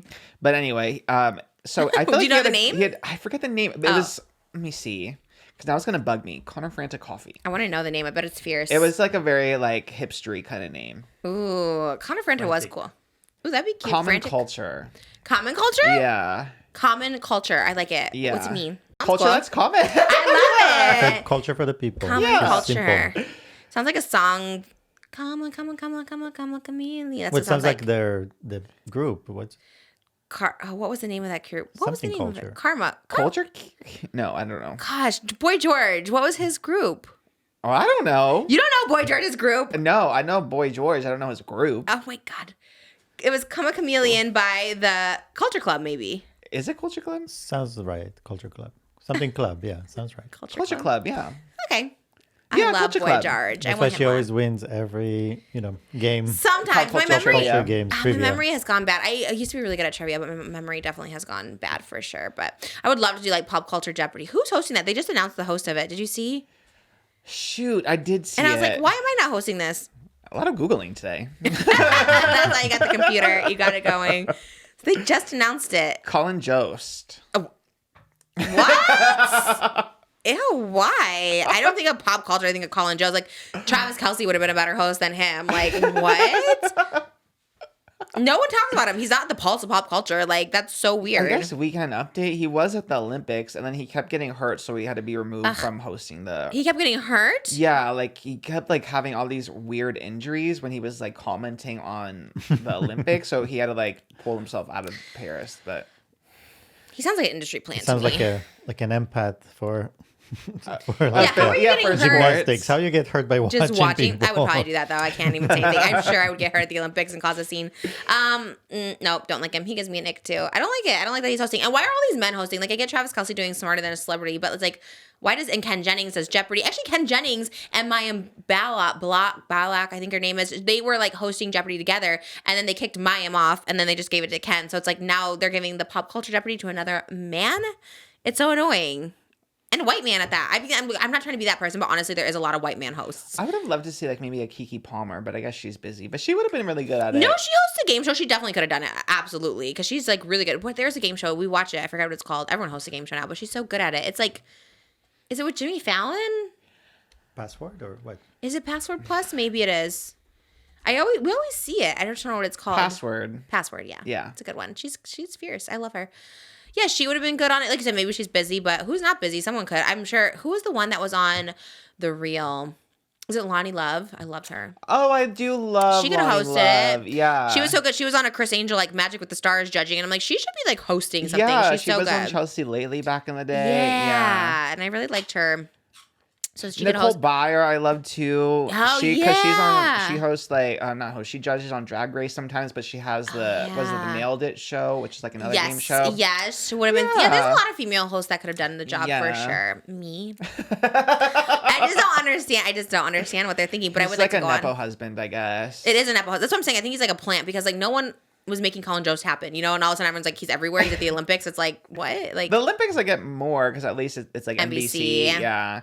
But maybe Scarlett Johansson put a good word in For him. sure. No, that's why, I mean, I get it, falling in love, but that's why a lot of people want to marry up because, of course, you're going to put, who is it, Julie Chen? Isn't her husband, like, own CBS? Yeah. So, I mean, Nepo. I mean, she's great, but also, like, Nepo wife, And then she was, like, the host of wasn't she, like, the lead person of the talk or something like that? So, it's like, I get like making your wife the host of like one thing, but like having her be Big the Brother and the talk. Yeah, like that's too much. It's kind of like Helena Bonham Carter in although she does kind of slay, but in every single Tim Burton movie.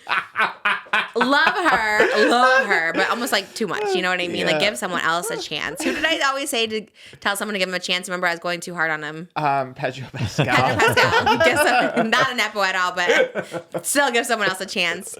Gosh. I wonder if Chappell will say anything about Connor and Troye because that's kind of fierce. I love that she's like a YouTube girl. That's I so know. funny. Like, how do they meet up? Like, they're just like tweeted her and was like, "You want to meet up?" And she's like, "Okay." I know. Like, what is the lore there behind that photo? Like, I would love to know. And I want a statement from Tyler Oakley. Like, is he upset that he also was in on the Chappell Discovery? Yeah, you DM Maybe him. he was. No, definitely not me. Does he He definitely doesn't follow like you? me. He follows me. Maybe, I don't know. Oh, no, definitely Doesn't not. follow me. No, like I feel like Tyler, Connor, I think I was unnecessarily like harsh on them for no reason because I didn't know Sounds them. about right. Yeah. I was the mean girl. I was the mean gay back then. I was just gay on gay hate. I was just, I don't know. I was jealous.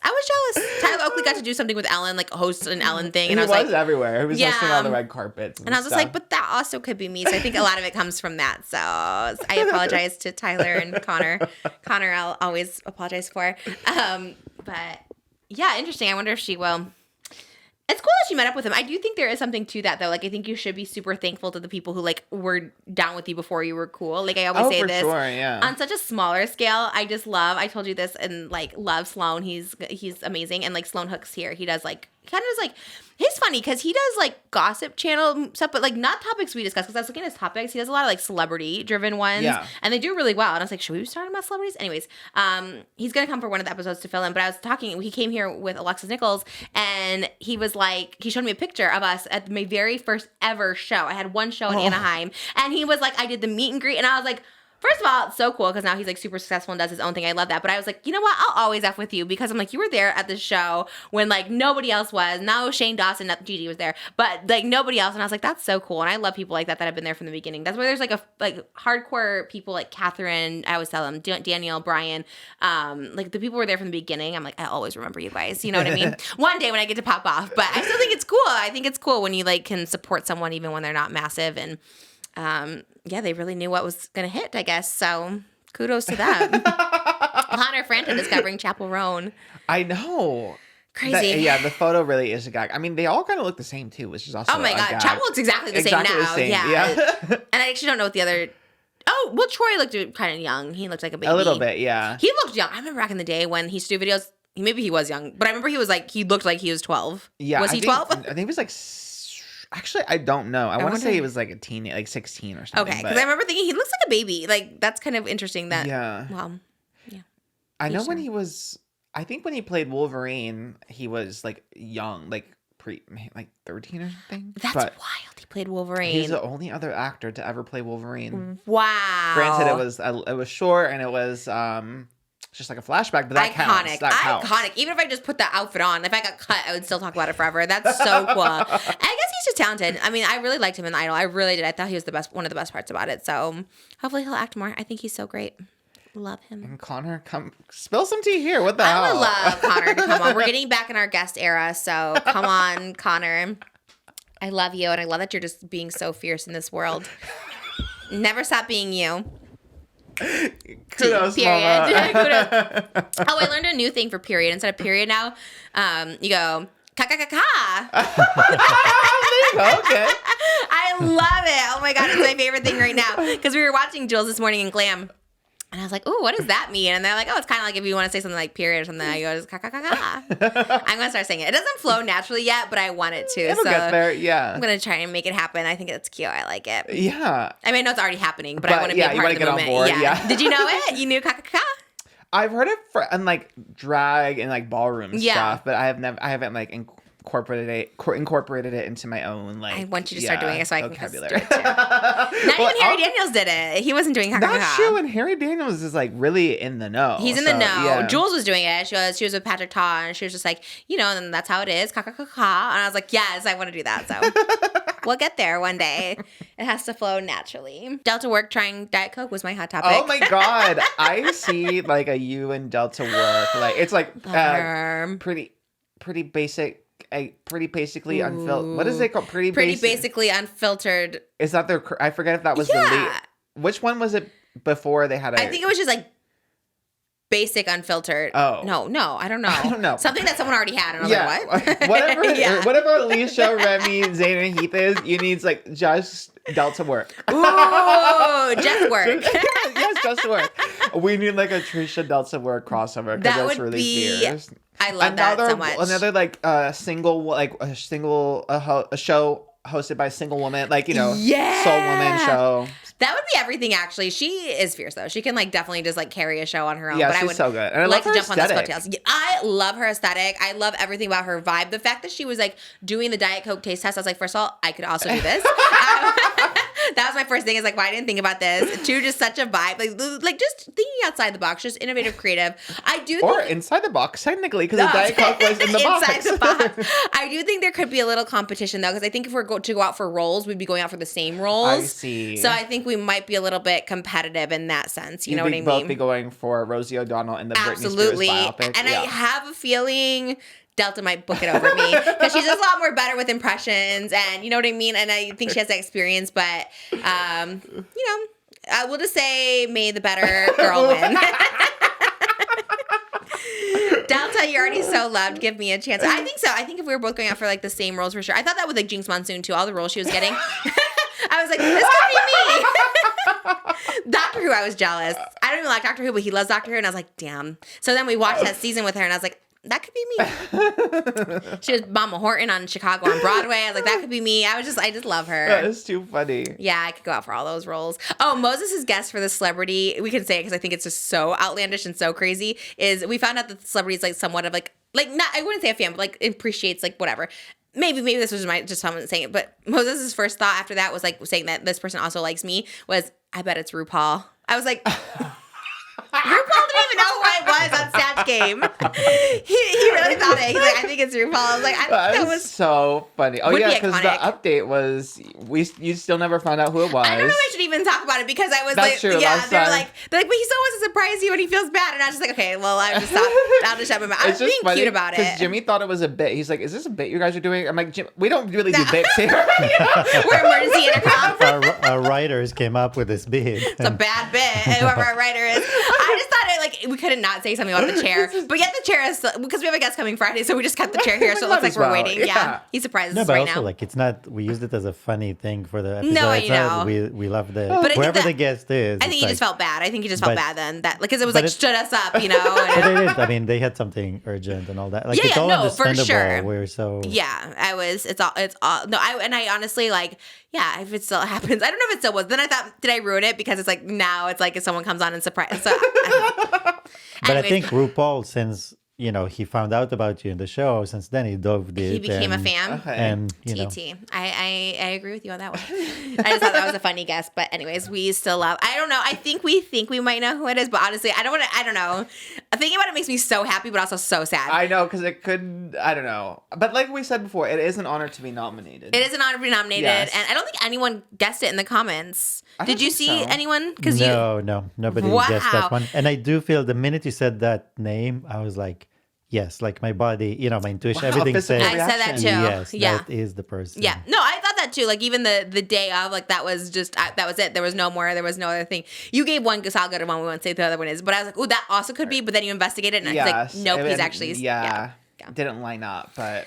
Oscar investigated. I knew you would. I was really excited to text you because I was like, I had clues, but I won't give out the clues, but I had some clues that helped me kind of decipher it. So I think you're right. And it's literally somebody that I would actually like melt. And then the other one, I was actually really sad if it was that person too. I'd be like, I even Moses, I was just like, if that was that person, I'm like, I'm going to cry. But anyways, what's meant to be will be. I also never want to weird anyone out. I think when I'm like too obsessed with somebody, like it's kind of weird. That's true. Again, You the know? weekend you switched it off. You were like, I'm not going to talk about him anymore. And Right. Then that's when Then it came around. Yeah. I just, I like to, I don't know, obsess from far away, I think. Because I think like in person, it just becomes too real, Oh my you God, know? that is so funny. But again, anyone who knows I even exist and that likes me and stuff I love so much. So no one guessed it. People were like, okay, anyways, crazy names. All right.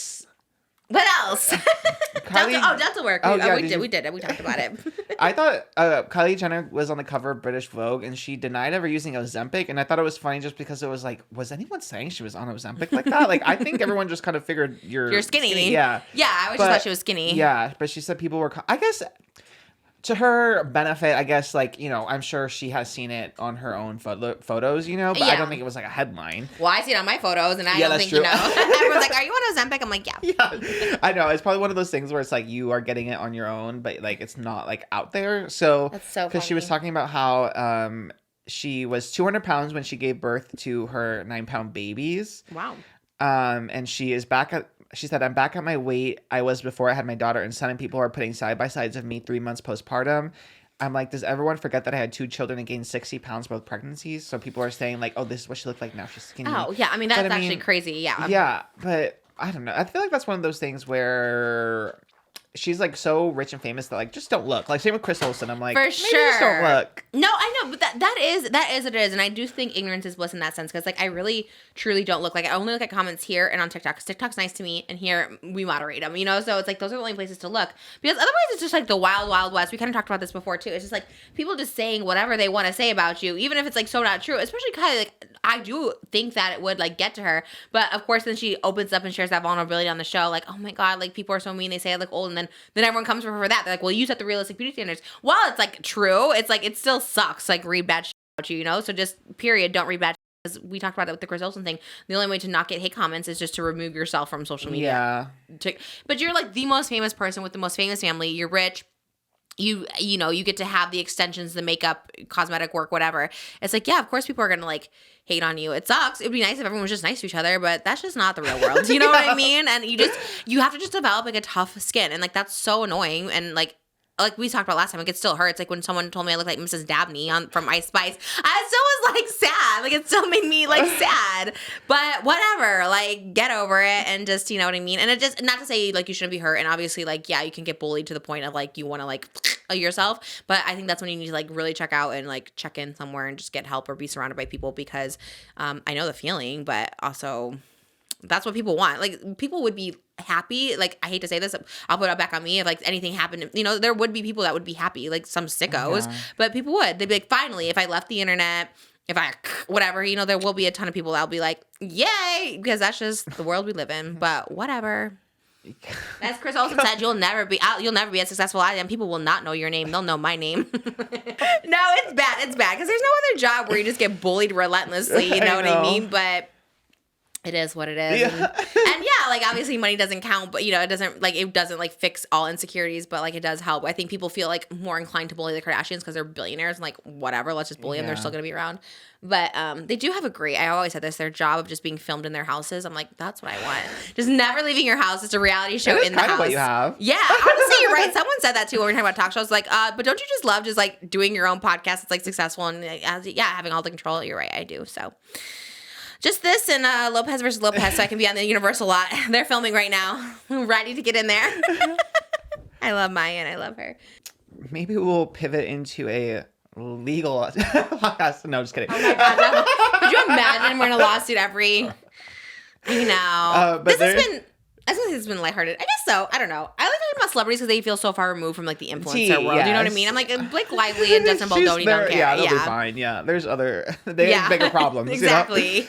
But this was like a crazy case that I saw. Disney, maybe don't go to Disneyland. Disney wants a allergy death lawsuit tossed out because the widower was subscribed to Disney Plus. So someone had died after eating at the parks because it said from an allergic reaction, and they were told that whatever they were allergic to wasn't in the dish that they ate, but then they ate and then later passed away. So the widower is trying to sue for like wrongful death, obviously, but they're countering that like, since you subscribe to Disney Plus, there's like a clause in there that you can't sue us or something. Oh, wait, isn't that crazy? What? If you just subscribe to Disney Plus, you can't sue Disney? That's what they're trying to argue, but it's so like far-fetched. So, like, how can you even win? But it also just looks bad on them. Like, that's your excuse. It's like, well, yeah, we didn't tell you had the allergen in it, but you subscribed to us, and that's like part of the disclosure. So, last October, someone had ate at Disney Springs restaurant in Florida, and now they're trying to sue for like the widower is trying to sue for wrongful death. But Disney's claiming that I just processed that it's only $50,000. The $50,000 suit should be moved out of the courts because Piccolo, the widower, agreed to arbitrate all disputes with the company when he first signed up for a 1-month trial of the Disney Plus streaming service back in 2019. Disney. Isn't that crazy? What? First of all, Disney, it's $50,000. That's like a penny. I Disney. know. You make that in literally like a merch sales for like half a day in your park. Like, that's crazy. Yes, and they're also trying to argue that using the My Disney Experience app to buy tickets to visit Epcot, also like there's language in there that would like excuse them from like a lawsuit or whatever. But it's like that's crazy. That's crazy. I guess nowadays it'll probably just be like, even if you just buy a ticket, like probably will say like you can't sue us or something. But can you like, I mean, even if that is a disclosure, right? Like, but let's say there was something they didn't disclose an allergen, or like one of the rides were faulty, right? Someone falls out of a ride. Like, can you still not sue them even if it says like you can't sue us? You should be able to. Like, you're the ones who's supposed to have it up to code. You know what I mean? Like, and usually there's insurances in place for injuries and anything of that kind. I had always heard like there's technically no deaths recorded inside of Disney because they like immediately have them removed, so it's considered outside of Disney. Like, if someone dies in Disney, they like have them go to the hospital and they report the death there. So there's like not supposed to be like any deaths recorded when people like have died at Disneyland.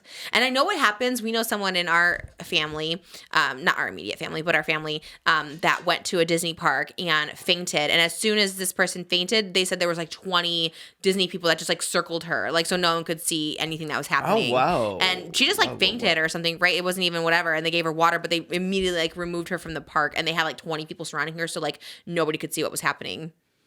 Of her on the floor. Yeah, and then they just gave her a bunch of water and stuff, and they moved her to like this secluded room that no one could see her. So it's so weird how they. I mean, I get wanting to keep the magic alive. I guess they take it to the extreme. But yeah, because also last year I remember there was someone who unalived themselves off the parking structure at Disney, and that was another thing that they were like Disneyland. Or Disneyland, World? Yeah, in Anaheim, yeah. But so they jumped off the parking structure. Oh my God. At Disneyland? Yeah. Also, don't do it there. Like, oh my God. Well, don't do it. But also, like, definitely not Disneyland. That's so sad. Don't do it. That is it. I write that on all our cards to our producers. I'm like, you're worth it. You're here for a reason. Like, I always want people to know. But so I'm saying that to you too. You're here for a reason. You're worth it. But I don't think we need to like traumatize kids, you know what I mean? Because like, what if a child sees that or something like that? Yeah, so I get like wanting to cover it up and stuff. Like this one, if it's like, it's crazy to me that it's only 50,000, and like, yeah, you think they would settle that and just like to not have this publicity. Like, I feel like it's worse that it's out there and like you're saying that you guys are trying to find loopholes. Yes. Be like, you were this. You signed up to Disney Plus, so you agree that anything can happen to you. Like, what? That is really sad. User agreements, like on iPhone and iTunes. You know, iTunes every month there's a new user agreement. We just push yes. Right. We don't even read it, and who knows what. So that's one of those things that would be in there that we don't even know. That's crazy. So anyone who has Disney Plus is like, well, you could die and it's fine.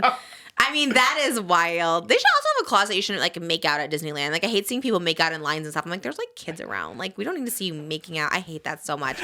I see it all the time, and it's like so nasty. Saying it specifically to Travis and Courtney. Yeah, well, that was, I know, that was weird. And then the kid was even like, ew, that's gross. Like, it is. That is traumatizing for I a love kid, that. I think. We are not responsible for your death, and you also can't make out. Is going to be added to the Disney Plus terms and conditions.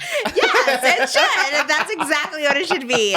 Because we're at Disney. I think we talked about this too. It was a hot topic no one agreed with me on, but like the drinking at Disney too. Everyone's like, we should be able to. And I was like, oh, but it's like for kids. You know what I mean? I get it. Like adults should go and have fun, but like we don't need to be drunk when there's a place full of kids. You know what I mean? I don't know. That's just again my hot take, but the making out, definitely no drinking, and definitely don't jump off a parking structure. And no streaking either. Remember the streaker It's a Small World? Oh my God, that was crazy. Those people should have sued. I would have been like, if my child was exposed to a man's balls, I would have been like, absolutely, we're suing. That's crazy. You're looking at the little dolls and then you just see this ball sack. I was like, that's actually insane.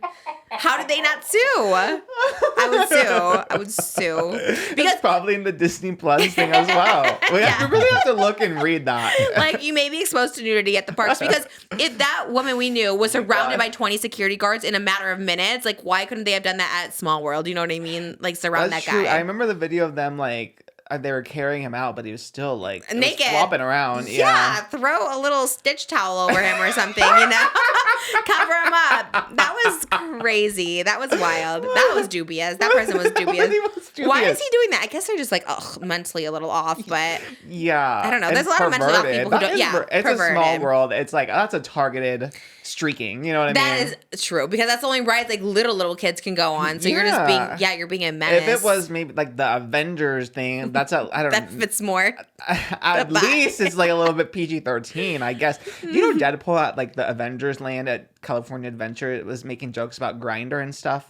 He's like, he's like, I just saw a Grindr notification on Iron Man's phone or something. Wait, so Deadpool's at Disneyland? Wow, we got the Disney Parks app, we got Instagram, TikTok, Tinder, Grindr. Wow, Mr. Stark, I love your new profile picture. Yeah, at California Adventure, and is making gay jokes and stuff. Wait. Which I guess Fierce? I don't know. Fierce? I don't know. Wait. Grindr was a little too specific, but very specific. And also, like, did you say it was rated R? Like, why is he there? That's a good point. Yeah, like, if you're not, I guess the actors' jokes are not rated R. There, I guess, like maybe PG-13. I mean, Grindr you have to be over 18 to be on. That's you know what I mean? Like, that's definitely not. And also, just in general, if like your movie is for anyone above 17, like then you should not be making jokes at a park. I guess California Adventure is like the edgy. Yeah, because you can drink there. So I don't know. That's true. Maybe we're more prudish as. Maybe because the Grindr one, I was like, that's not. That's. No, for sure. Granted, I guess like you could argue like kids don't get that joke, but it's still like inappropriate. Yeah. You know what I mean? Like I never saw the Shrek movies, but people always said, "Oh, those were made for like adults," and I'm like, so why do so many kids watch it if it's like made for adults, like the adult jokes and stuff? True. I guess some things like, because obviously parents have to like also find enjoyment in some of the kids stuff, so there are like jokes embedded in there for adults. Maybe I don't know because I think. I haven't seen the Shrek movies in so long, but maybe looking at it as an adult, I would notice jokes that I didn't notice as a kid. I don't know. Shrek just never was appealing. There's Shrek news, isn't there? Was there Shrek news There's happening? There's a new Shrek coming. Shrek 4? 5? Who's in it? The same people. Eddie Murphy. Really? Yeah, like Mike Myers. Mike Myers. Cameron Diaz, I'm assuming. You just need one movie like that and you could just be like rich the rest of your life. That's what I'm saying. Mike Myers, you haven't seen his face in like 20 years. You're like, damn, okay, that was good. Remember Austin Powers, how horrible those movies were? Did you ever watch them? No. You never watched Austin Powers? I know Beyonce was in one. They were all awful. The Beyonce one, I think it got worse because Beyonce was like in one of the last ones, and I think it just got worse and worse. But the jokes were just like so bad. Even as a kid, and I was someone who watched Howard Stern, I was like all into like sexual humor. I remember thinking like this is like so perverted and so disgusting and like not funny. I think the jokes were just like so childish. Like I just thought they were like so not funny, and I was like 12 at the time. But I remember like boys thinking it was so cool. I was gonna say it sounds like something that like teenage boys would think is the funniest thing in the world. Because one of the girls was like a lot of vagina was her name. She's like a lot of vagina, and all the guys were like, oh my god, a lot of vagina, that's you. And I was like, okay, like it was just so weird. Another girl was named Felicity Shagwell. I think, did Beyonce have a sexual name? Usually the lead girls had a sexual name. No, she was just Foxy Cleopatra. I guess she didn't have a sexual name. But most of the girls were sexualized, and I was just like, I watched it because Britney Spears was in like the third one, and I just remember being like, was this is so really? gross. Yeah, I at don't the very remember that beginning. At all. Yeah. Just like a tiny little cameo? Yeah, at the very beginning, he does like dance sequences, and then she's like in one, and he's like, Britney Spears. He's like, that's a man, which is also kind of like transphobic. What? Yeah.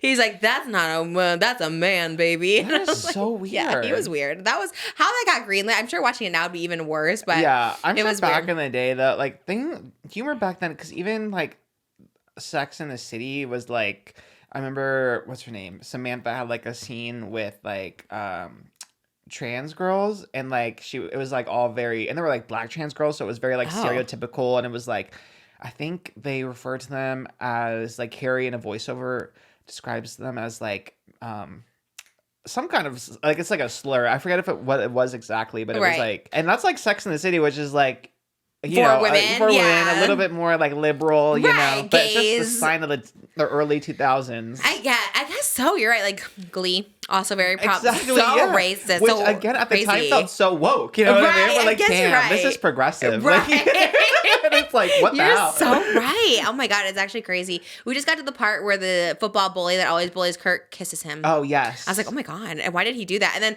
And then Blaine tries to go and like defend him, and then he's just like makes it worse. And I'm like, why would he ever think that? He's like, what you did? He goes, it's wrong. He goes, but maybe you're suppressing something. And he's like, no, I'm not. But what did he think he was going to do? Like convince his bully that he was like gay and he was going to be like, you're right. Like, so sorry. Like, it was so weird.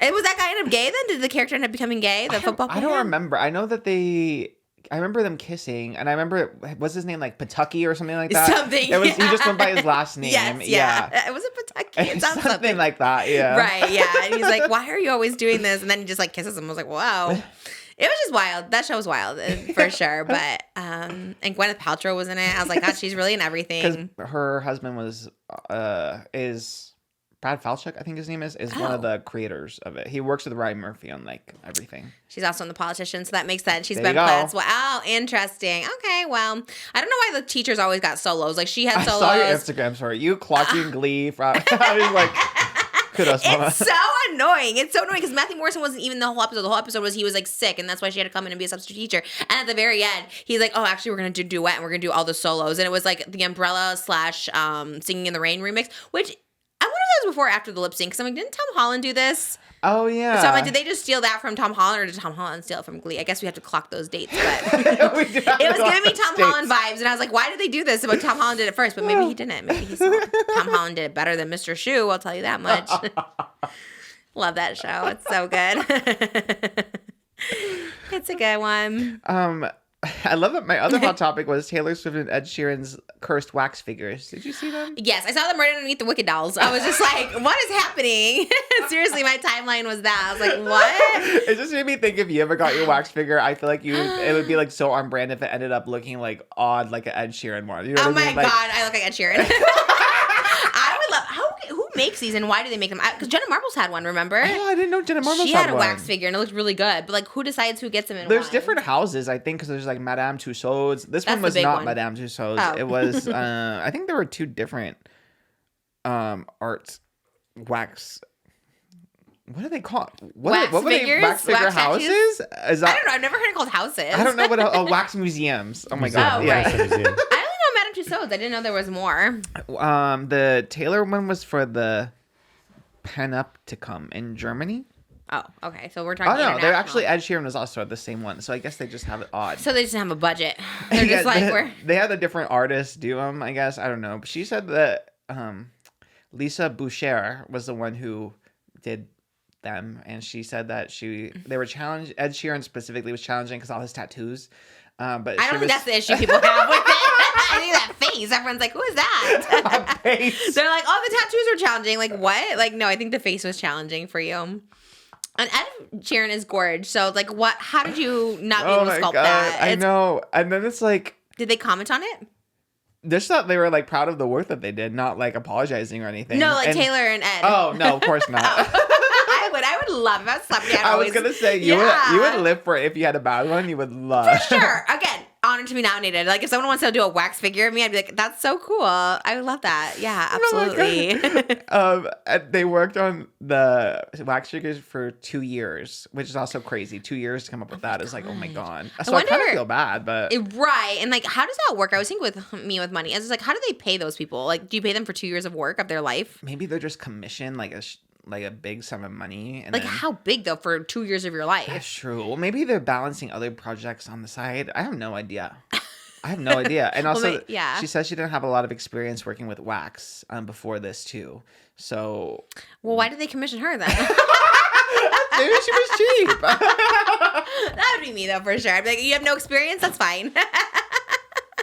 As long as you're $8 an hour, I'm there. That's too funny. It reminded me though, I once got in trouble because I made a TikTok of cursed wax figures, and then for your job? Yeah, for my job, and we had a partnership with Madame Tussauds. Oh no! And then they're like, Oscar, can you please take this down because we're filming at Madame Tussauds today, and I was like, figures. Wait, was it about Madame Tussauds wax figures? Some of them were in there, yeah. Wait, what were those cursed? Because I feel like those are on point. There's some, maybe they're like the older ones, like Beyonce had like a bad one. Yeah. I used to love that one. I have so many pictures with wax museums. Like I have my whole photo upstairs is me with wax figures. That feels on brand for you because the t-shirt shop was like next door. Yes. Yeah. And then also I'd go back to Illinois and I would like show that I was like with a celebrity because sometimes they would look real. Sometimes you could look really real, and they believed it. Me with Brad Pitt. I'm telling you, Midwest people, it was like your high school where we went with Zeke from High School Musical. Like we knew nobody. So wax figure might as well be Zeke from High School Musical because they were so excited about it. It was so fun. It was. People thought the Brad Pitt one I had was like actually really good. Especially, I guess maybe the camera quality was a little. Oh yeah, blurry, and it was too. It was so blurry. And all I remember, this is the sad part about being fat, is all I remember thinking my arm looked fat in that photo. Oh my god, that's terrible. Yeah, and I didn't know about cropping it or cutting it back in the day. I could have just chopped it off, in the picture. But I was like, oh, I guess I have a fat arm. Especially because your arm probably was not at all either. No, I was literally like 140 pounds. You were I know. I mean, I was definitely like bigger than most, and my arms always were. But I just always remember that. I was like, gosh, I don't like my arm in this. I still get like that sometimes. Like if I'm holding like my baby and it's like profile, I'm like, my arm looks big. It's so annoying. It's so awful. That's so sad. Yeah, but But at least you met Brad Pitt. And I did meet Brad Pitt. I thought I would manifest meeting him, but it just never worked out. But also, he sounds kind of not like a great guy. I was gonna say maybe for the best. No, he's also canceled. So everyone's canceled, and honestly, I don't mind it. It's fine. Like everyone just be canceled, I guess. I don't know. Maybe they learn. Do you think Brad Pitt learns from his cancellation? He probably doesn't care. I don't know. I feel like with Brad Pitt especially, it's like when the kids. I feel like you gotta trust the kids. If all the kids are saying we don't really see him, then it's like, well, damn. But that's what I'm saying. Do you think he's like making an effort to, or they just want nothing to do with it? I guess when you like traumatize a kid and they want nothing to do with you, then you're just canceled for real. That's the real cancellation. If your kids are canceling you, that's the real. Oh my gosh. If my daughter was like, I don't want this name, I don't ever want to speak to you again, I would probably not want to live. I'd probably be like, I'm done. Because like, what's the point? Like that's you true. just, Your life is to like make your kids proud and stuff. Yeah. And you just made your kids, but the opposite of proud, where they just like hate you so much they want no associations. Like, damn. Yeah. It's like, kind of like the Justin Baldoni hiring a PR crisis manager. You're just kind of like, man, what did you do? Because like you wouldn't hire them if they, it's not that big of a deal right now. And it's like, damn, what did you do? I don't know. Brad Pitt, yeah, I'm over him. Don't like him either. Yeah, a lot of like those old Hollywood like guys are like Robert Downey Jr. too lumped in with them. Like no, there's no problem. We talk about this. Like there's so many problematic ones that just like don't. Their cancellations doesn't matter. They get to keep working. And and they do like horrific stuff like beat people up, all these different people up. It's just so crazy. Hate it, and it's just like the way it is. I've had it, girls. I've had it with old school celebrities. I really have. It's kind of nice though. I mean, I guess in that sense, it's kind of nice when like old Hollywood like age like dies off, but not like in dying way. They just die out of Hollywood because then it's like less problematic. Do you know what I mean? Yeah, like the new wave comes up, like Io Edibiri's like scandal is just that she made fun of Jennifer Lopez once. Like we can handle that. Yes. Yeah. And she handled it really well too. Yeah, that's the kind of scandal we like to see. I feel like right? Yeah, that's the kind of scandal we like. I feel like we just had so many men just be so like, I don't know. Even Mike Myers. Okay, I'm just gonna throw him in there. I know people are gonna be like, he's not problematic, but it's like he wrote Austin Powers, and all the roles of the women were just like hypersexual jokes and like making them like sexual beings and not liberating them at all. And same thing with like Vince Vaughn. I always thought his stuff was super misogynistic. Like all the roles he like wrote, like the Swingers movie with Jon Favreau, which I know Jon Favreau did like an Iron Man, which kind of makes sense because I was like. Okay, if you watch Swingers, like they were just so, just misogynistic. And I always said that. But being a pick-me even at 13 years old, I remember being like, I love Swingers. Like, that's my favorite movie ever. Is that the movie I'm thinking of where they're in Vegas and they're gamblers? I think it's Swingers. And they're like in the 101 Cafe. I think it is. They did 2 movies together, and both of them were like disgusting. But I remember being like 13 and being like, yeah, that movie's so cool. Pigs, both of them. So I like that we're like aging out of that. Jon Favreau too, right? He's no longer like an it boy. He used to be like an it boy, and I feel like people are like, he was in Deadpool, so makes sense. Makes sense. Was he? Who was he? Yeah, he was the same character he was in Iron Man and Avengers. Oh, he just puts himself in his own movies? Well, Ryan Reynolds put him in it. I guess he wanted Robert Downey Jr., but then Robert Downey Jr. couldn't do it, so they put Jon Favreau instead. In what world are they like, we want Robert Downey, but Jon Favreau will do? Like, they're not even close to the same, are they? No, but Jon Favreau, his character works for Iron Man, so they were like, oh, we can't have Iron Man, we'll put the guy who works for him. So, but the original one, Jon Favreau put himself in Iron Man. Oh, I didn't know that. Maybe. Right? I don't know. Because he directed the first Iron Man, so I would assume he just put himself in like there. Justin Baldoni. Yeah, I guess so. I mean, people do it. Quentin Tarantino does it, but usually they're like smaller parts or something. They don't usually give themselves. But it is funny when directors do that. As someone who wants to be in every movie ever, I don't think I would put myself in a movie I directed. Because, right, like, it's just not, you're not giving the outside eye, right? Like, if you're in it and directing it, how can you do both? I know. I saw, like, for Justin Baldoni when there was, like, photos of him watching on, like, the iPad and the headphones on, and just a scene that, like, he would have been in. So it's, like, you go from acting and you gotta run over, like, let me put, I don't know. Right. Listen to the feedback. The Yeah. headphones. I just don't think you can get, because even when he's talking about the intimate scenes or the abusive scenes, like, I let the women take over and get the female gaze and stuff like that. I'm like, so what does that mean?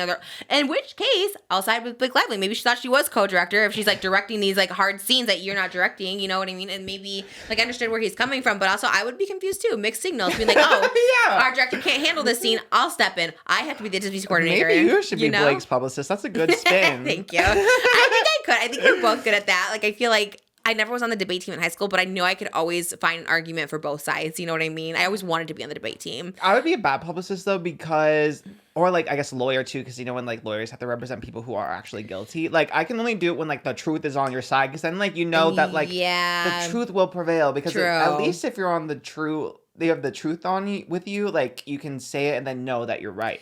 But if I had to be a publicist for someone like the Harvey Weinstein or whatever, you know, like God, that, yeah, you're like right. Mr. Beast alleged publicist, then I'd be like, I don't know what to do. I can't just like come up with something. I wonder how lawyers do that. How is that even legal for lawyers to defend someone? You know what I mean? Yeah. Like, you know someone committed a murder, but you're like, but our job is to defend him. I think I could. Me talking about law. Okay.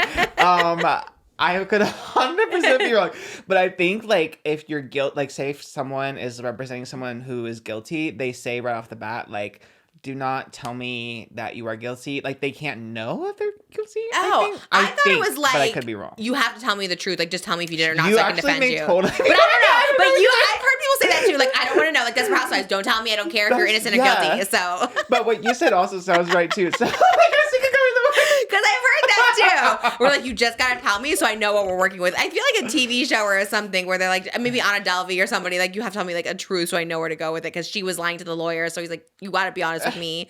I don't know. Because I wonder that, like, if someone, yeah, I don't know. I think it would be more beneficial to be truthful to your lawyer so they could help spin what they need to spin so it doesn't show whatever the, you know, gun is. What is it called? Smoking gun. Yeah. Gun, so I'm not sure. I don't know. Maybe I'm mixing it up because in Maxine, with Mia Goth, her lawyer / agent told her not to tell her, but then she was like, okay, now you have to tell me. But at first it was like, don't tell me.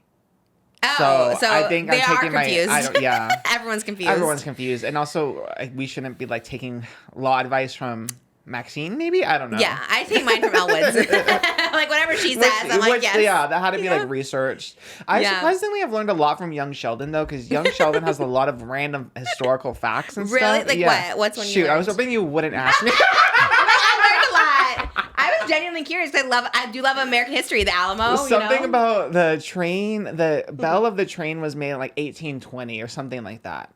And it used, like, coal to fuel the trains. Maybe the trains the trains don't still use coal, but back then when they first were started, 1820, around there. That's Bridgerton. 1813 is when Bridgerton started, so it's also historical, so that makes sense. So like, did they have trains with coals? I don't know. I don't know either. No, they didn't even have trains. They just had horses and carriages taking them to Scotland.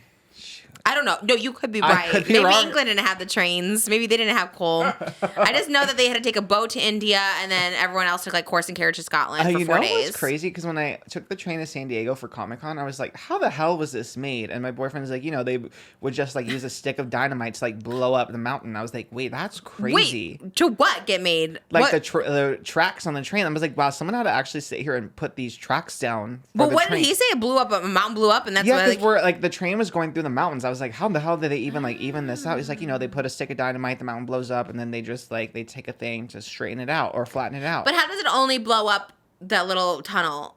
Do you know what I mean? Like that's a good. There's a mountain up there, so it only went like this to blow. Because on the way to Malibu too. It's like I think it starts, and then they after the dynamite. contain it. Yeah, maybe we should ask the architect. I guess. Did Okay, you have let's go. Did you guys ever have to do that? They dig tunnels, but sometimes shoot. they blow up the whole thing to just go straight. Oh, they do blow it up then. So your brother's right. Okay. Well, he's also an architect, Right, so, so makes they would sense. know. Yeah. We would know nothing on this. All of that is so confusing to me. I can never. No, I do wonder And that who was though. like, who looks at a mountain and is like, I bet you I can blow that up. You know what I mean? Like, Right. it's so odd. Yeah, is that during Bridgerton era? Like they're just like Colin Bridgerton's like, I think I could blow that up. You know what I mean? Like where do they come up with that? That is weird to think about. So odd. But is it New York or something where it like goes underwater? It's like it's a train or maybe a tunnel. I think it's a tunnel that goes underwater and you drive underneath it. How do they do that underwater? They blow it up? No, they dig underwater Whoa. and then they case it in cement. Who's digging underwater and how? Machines? They use machine. I mean, Elon Musk has the boring company. That's all they do is bore. Oh, it's called the Boring Boring Company? Company? Okay, Yeah. I love that. Baby Shark has the giant shark that they go underneath the water so they can look at all the sharks. It's like this big bubble and they're all like dancing in it. I'm like, I wonder if that's like a real thing you could do. So they see all the sharks around them. Well, I guess if they made like a room underwater, right? They can kind of do anything. That's true. But then How it's the like hell did they make that? Well, the That room is- is like an aquarium. It's a whole thing. It was made outside of the water and dropped in. And It's then like, they drain the water. it's like a out? reversed aquarium. Whoa. I wouldn't trust it. full of air. God, what if it You just did busts? trust it at one point. Why did I sleep down there? Because as soon as we got there, I was like, I'm not She sleeping would here. not. Yeah. She hardly wanted to be in that room. Yeah, that was scary. And like Loki was scary. At night there was like no lights. It's just like you're in this. All you hear is like. I loved it. I would go down there and I filmed the ASMR in that room because Really? there's crackling sounds. It's like Oh my amazing God. sounds Yeah, in that's that not room. relaxing to hear like the water cracking coming in. It's like no. It reminds Yeah. me of the movie The Meg because they had their scientific base, and this is not historic, but they had their scientific base. It was like underwater base, and then it was cute. Like whales would come up and they would wave to the whales, but then the Meg came, and then the Meg ate the whale, a humpback whale right in front of him, or no, a blue whale right in front of him, and then slammed the wall of the underwater facility and scared the little girl. Try to eat the little girl. What's that was the Meg? the megalodon. What is that? What's a megalodon? It's a fake one. It's a fake animal. No, it was a real shark and like the. It's like a dinosaur prehistoric, shark. yeah. Oh, It's the like a prehistoric megalodon. Yes, and it was like it's bigger than a blue whale. You know how big a blue whale is? Yeah. So bigger than. I mean, I think I don't know. Yeah, so I it's know like, what an orca whale looks like. well, it's like 10 times bigger than a blue whale. An orca whale? Oh, the megalodon. The is 10 megalodon, yeah. Is it real? It was real at one point, like the Yes. dinosaur era? Really? Yeah, but there's a theory that is still out there. I don't think that theory is true. Well, who knows? That'd Who am I be- to say? Yeah, that'd be wild. That'd be I'm- so scary. We should have some kind of researcher come and I don't know. Yeah, I would like love to learn one day. like you know? Steve Zazu. Was that his name? Steve Zazu of the Life Aquatic? Do we know? Bill Murray. Yeah. Bill Murray got canceled too. should Bill rewatch Murray, that everyone's movie. canceled. What did he do? I I guess don't we know. should. Yeah, we should only say I if we think know. if you're like a white man, you've gotten canceled At for some point, sure. yeah. There's a new SNL movie coming out, and I'm just like, aren't all those people canceled? Like Chevy Chase literally makes like a penis joke in the trailer, and I was like, I don't know if this is like a right Dylan time. O'Brien is that, and he's cute. So I guess I was. He's playing Chevy Chase is cute. I've never seen him. I don't think he's playing Chevy Oh. Chase. I have no idea who he's playing. I just know he's in it. They look good. Like the lookalikes look good. Like the person playing like Jim Belushi looks good, or John Belushi. Like it looks good. I don't know. I mean, it looks kind of problematic because you have to assume in the 70s, like all those men were probably problematic on SNL. You know, especially Chevy Chase. You always hear just horror stories about him. Even Joel McHale, who's like, yeah, he was awful. You know, I feel like everyone says he's like asshole, right? I don't know anything about him except for Community, but I still don't really know him. I know he was an old man in that show Community, but that's all. Yeah, and everyone always calls him like legendary. He was like the original SNL cast. Like, what is he known for? I mean, he was in those vacation movies. You never saw those, like Griswold Family Vacations. I love those Never. movies. And my heart was broken when I heard after Community that everyone didn't like working with him. And Yeah, because he was like a likable dad in those movies, like Christmas Vacation, Vegas Vacation. Like, he's always like a likable dad. European Vacation. Those are classics. Those are so good. But yeah, he always gave me those vibes. I guess I don't know, like icky vibes. Speaking of icky men, Liam Payne. Oh, I was like, I wondered who you sent. Like, I'm like, who's this person? You sent me the tweet, and I was like, who's this? And then I realized you were in your One Direction era. I thought you would know right Liam's away. my least favorite, and always has With been. good reason, I guess. Yeah, this Niall would never be caught slipping like this ever. No, he did a TikTok with his girlfriend, and she was doing her outfit of the night to go out for a sushi date night. And he was like, Little Chanel bag, these Dior heels. You look good. Nice and covered up for once. finally, you're covered up for once. I saw that, and I was like, I thought it was like an Aiden Ross or something. Like, I literally thought it was just like one of the douchey boys we talk about. And when I found out it was a One Directioner, I was like, ew, like, that's so gross. Like, why are men so icky and gross like that? Like, you obviously were attracted to her because of how she was, and now it's like, oh, you're covered up for once? Like, yeah. what? And he has this song called Strip That Down For Me. So it's like, he's like, yeah. So strip that down for me. So like, he wants them all stripped down, but then now she's... The double standard of it all. They want that, and then it's like, no, but not you. It's like, you know... Why would you, like, say that when you know she's making a TikTok? Like, obviously... That is crazy, like, because it's like, you're saying that while she's making a TikTok. Like, what else are you saying? Because that was so ick. But people called him out on it. People, like, clocked him. They're like, this is ick. Like, this is not it, you know? Literally none of the other ones would do that. Like, I don't even... Zayn wouldn't. Niall wouldn't. Harry wouldn't. Louis wouldn't. I guess it's just Liam. What is he, the nuisance of the group? Like, what was he known for? He was, like, a cutie. Like, he was my favorite in X Factor days. Really? Did you watch it? It was on in the UK. I would have to watch like the clips, segments on YouTube. Like they would. Oh, so you after. But were you watching it in real time? Yeah, like I was following along. Wow, what were you doing? Wait, how old were you? Like you weren't working for Entertainment Tonight, so what were you just? I remember. It was like Tumblr days. You know Tumblr? Yeah, of course. Oh, okay. Love Tumblr. I had a Tumblr. We should go through our old Tumblrs. I feel like they're still up. Mine was a Taylor Swift themed Tumblr. It was like very cringe. Yeah. Did you still have it up? I think so. We should look at it. I think so. No, Taylor never followed me. She like noticed me on there, but she never followed me on there. How? She like interacted? Yeah. She liked a photo of my cat that I posted. Oh my god. What was your name on there? Was it Taylor Swiftie or something? No, it was I forget what lyric, but like all the Swifties would make up like our usernames were all like lyrics, like the songs or whatever. Oh, that's cute. I like it. It must have been like 2012. Yeah, 2012. When I was following along with the One Direction, because I kept seeing people talk about them on Tumblr, so I was like, "Who are they?" And then I like followed along. So you like looked them up. Yeah, but I wasn't a fan of them until like What Makes You Beautiful came out. Because I didn't love them on X Factor. I loved Cher Lloyd, but when What Makes You Beautiful came out, I was like, "This is my jam." What was it about it? You're just like, this is a song about me. Yeah, I think so. Like you pretend they're singing it to you. Yeah, I'm like, I don't know I'm beautiful. You're so right. Yeah, it never made sense that you don't know you're beautiful. That's what makes you beautiful. The fact that she thinks she's ugly. You're insecure. Yeah. Oh, so they're like, that's what I like about you. That's like so me coded. Like Hassan, now that he knows, like you know you're beautiful, so now I'm like, damn, I can't like you. Oh, so you want someone that thinks they're ugly. Oh, so problematic actually. Once they have confidence, it's like, nope, not you anymore. That's so funny. Is that your favorite song? No, I love like Night Changes. I like All These Little Things. Ed Sheeran wrote that one. How's it go? Oh, right. He did write a lot of their songs, right? Stockholm Syndrome, I like. Oh, what? Stockholm Syndrome. Sounds problematic, too. They are singing about a girl that has Stockholm Syndrome?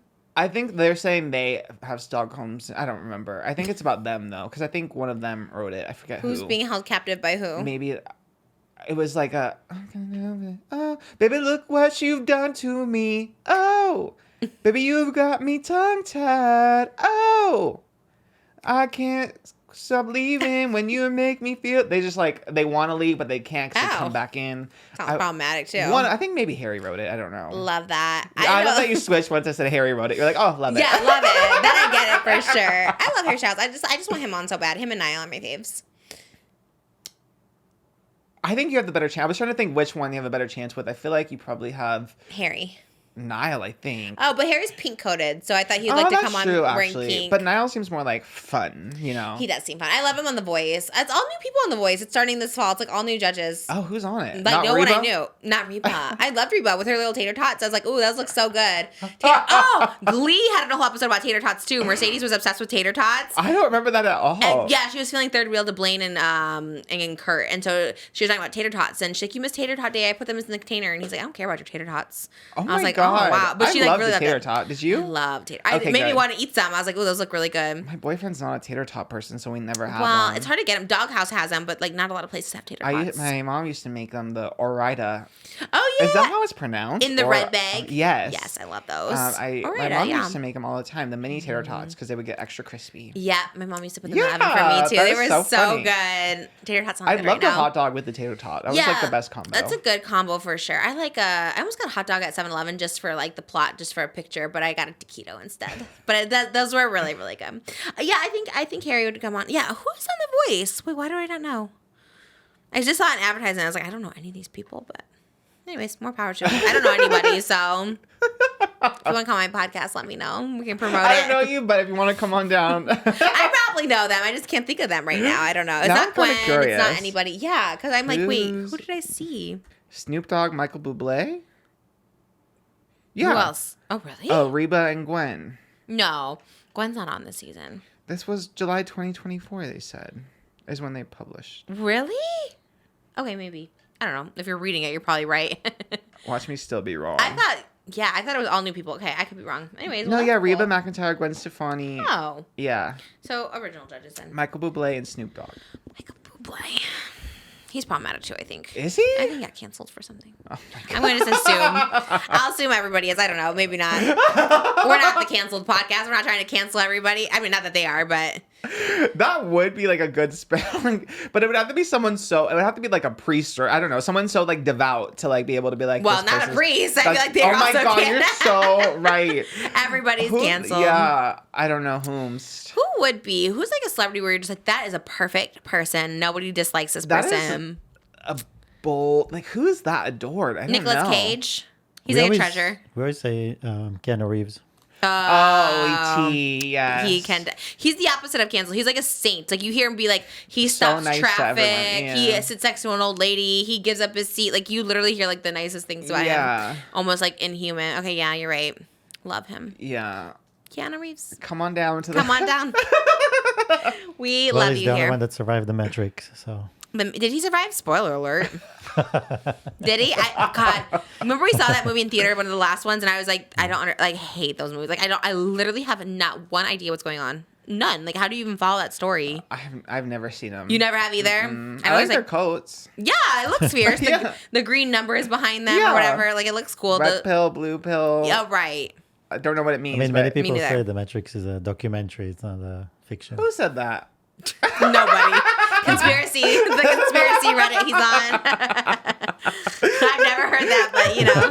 I also know nothing about the Matrix. And I don't know anyone who's like, I love the Matrix, but I do. The first movie, yes. I mean, I do love the Matrix. Oh. Yeah. All the movies. This is me just getting to the know last Moses. one was just kind of a fun moment of like him all of them coming back together because what did you say? Of what? the last movie, the last Matrix, it was more like, you know, it was fun to see them together, all, you know, all the characters again. Oh, right. But The Avengers Assemble. But for Matrix. I mean, Matrix. I would love to cosplay as a Matrix. Just, I mean, is that pick me if we don't know Definitely. it? Well, it's more like, what do they call it? Poser. Poser. Oh, yeah. poser. Okay. I think it's maybe pick me if you thought someone like loved the Matrix. Maybe it's pick me. I don't know. I don't know. Is it for boys? I don't know. You had such. I don't know if we're even gonna mention it or not. But I loved your. I like shared it with Moses. The text he sent me where I sent you something like a screenshot, and you're like, "Oh my god, this is like the Avengers from Hell," and you're like, "Predators assemble." I'm like, you cannot get a more dubious group of people. I was like, this is That wild. was so good. I was like, sometimes like I know we don't text each other a lot. We have been this week, but usually we don't text each other a lot. But I was like, I have to text them this because like what? And then you cracked me up. I was It like, was crazy. It was, yeah. It was like someone had to literally like plan to have like a group of like just dubious people. the worst of the worst. I was like, oh my wild. God. That's Yeah. all I can say. That's that on that. Like, How did that even happen? But yeah, it was entertaining. Everything was like a fever dream these days. I'm like, what is going on? It's actually so weird. Speaking of fever dreams, David Dobrik's birthday party. Yay, okay. Oh, I just thought it was so funny because we talked about like David doesn't even care about money. Like he'll go be a teacher in Vernon Hills. Cut to this like most over the top like extreme like birthday party, 70s casino themed. Did you see any like TikToks of it? Oh wow, Who was there? I'd done nothing of it. Well, how it started for me was I was watching like a clip of like Jeff FM, like Jeff talking about like how he had such a traumatic, realistic dream like about his eye surgery that he had like a seizure in his sleep and his mom found him and like he had bit his tongue really, really hard and his tongue was bleeding and his mom had to come find him and he was talking about how it's just like, and it's a real thing that happens like psychologically to people, like something like so traumatic that they have like a seizure over it. Oh my god. And he was just talking about how he's just like has so much anxiety because obviously we talked about it a million times, but like the legal case and everything. Mm-hmm. And the comments were like, meanwhile, David Dobrik's having a birthday party, and I was like, wait, what? Oh my god. Yeah, I didn't see it. Like I thought like maybe it was like a rule no one posted. Where did you see it? Like just on TikTok or? He snapped it, and then I guess. And then actually there was a lot of people doing like almost like the other cursed birthday party. It was like, this is what I'm gonna wear to I got invited to David Dobrik's birthday party. This is my outfit or whatever. Is it influencer one where he just like invited influencers? I guess so. There was a lot of people. Remy and Alicia were there, which I thought was like, oh no, Lord, yeah. They're in the Zayn and Heath. What is that called when when you're like sipping the Kool-Aid? Yeah, which is kind of dark. Do you know why they say that? Sipping the Kool-Aid. I guess a cult all themselves because they like all drink Kool-Aid. So when you say you sip the Kool-Aid, it's like you're in that cult mentality, right? Is that right? Okay. I'm sure Kool-Aid probably is like not happy with that. They're probably like, how do we? Oh yeah. Maybe Wait. Oh yeah. Right? And they still sell Kool-Aid? Yeah. That was scary. Remember that giant pitcher? That would be in my nightmares. That giant pitcher, I was like, ooh, drink the Kool-Aid. Like, that's, like, scary. He was a little scary. He was definitely dubious. Dubious, for sure. I don't know if he's still around, actually. But anyways, they drank the Kool-Aid. I worried about that with the Zayn and Heath crossover. Like, while they used to be my guilty pleasure, I was still like, they're still problematic. So they're still friends with David. And then Remy and Alicia, God. Why did all this, It's like we can't really clock with Tara being friends with them. It's like, okay, yes, we get it, but I feel like he's really, really known to be like actually awful. Do you know what I mean? Like, I think, when there's like someone who literally is like seizing over something that he did, you know what I mean? Yeah, and like again, no repercussions, no accountability. In fact, the obvious, like trying to bury it, trying to like say he's the one that did it, like forging signatures, like all that stuff like that. It's just like, so this person's not only like didn't take accountability, didn't like leave the internet, but is like just covering it all up and acting like nothing happened. Like he was like, it's like actually like it's like it's kind of crazy, right? It's almost like people being friends with like. I don't know.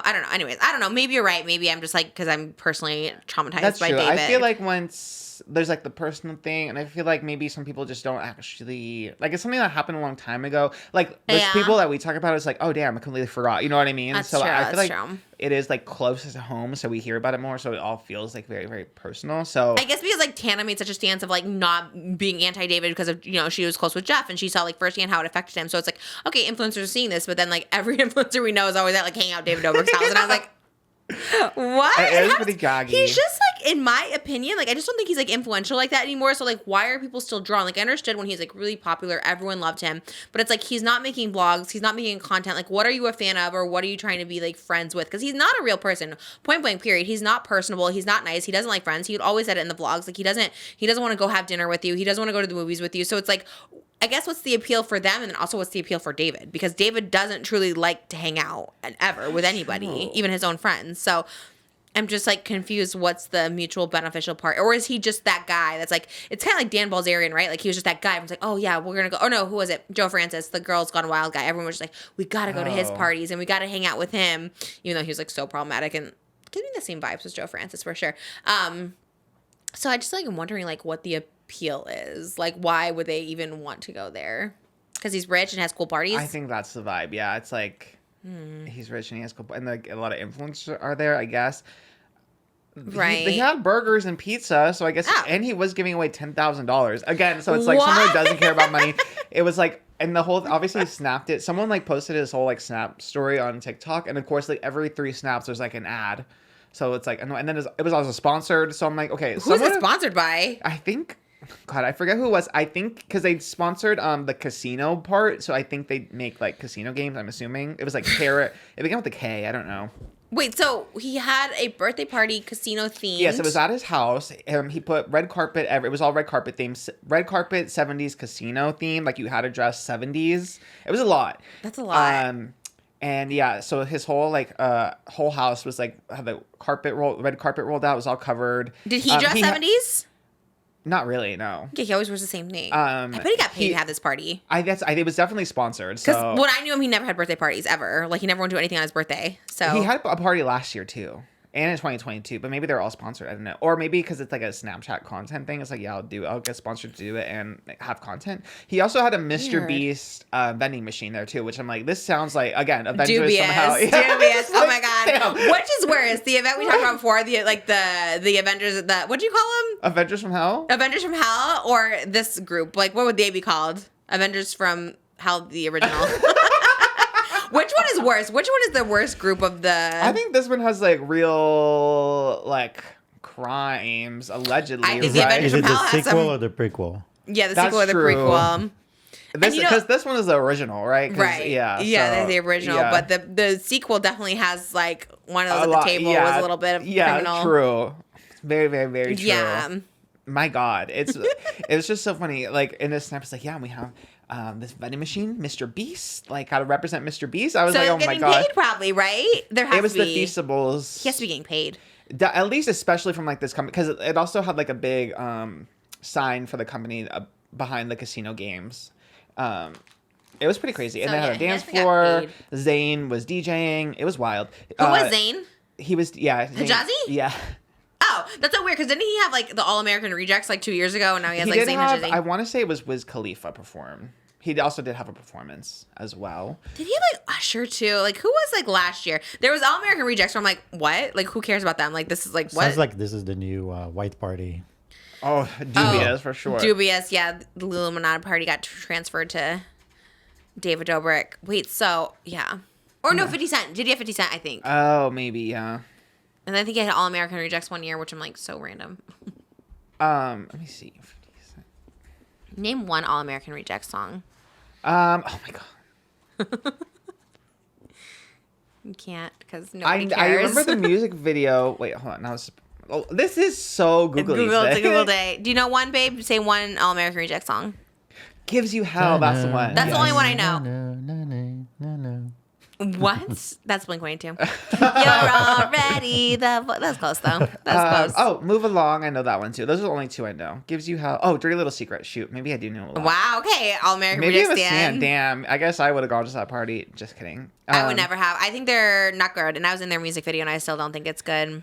Those are the only 3 I know. At least I'll give myself that. But... I mean, the pizza looked good, I guess, if I had to say Dobrik's something. Pizza?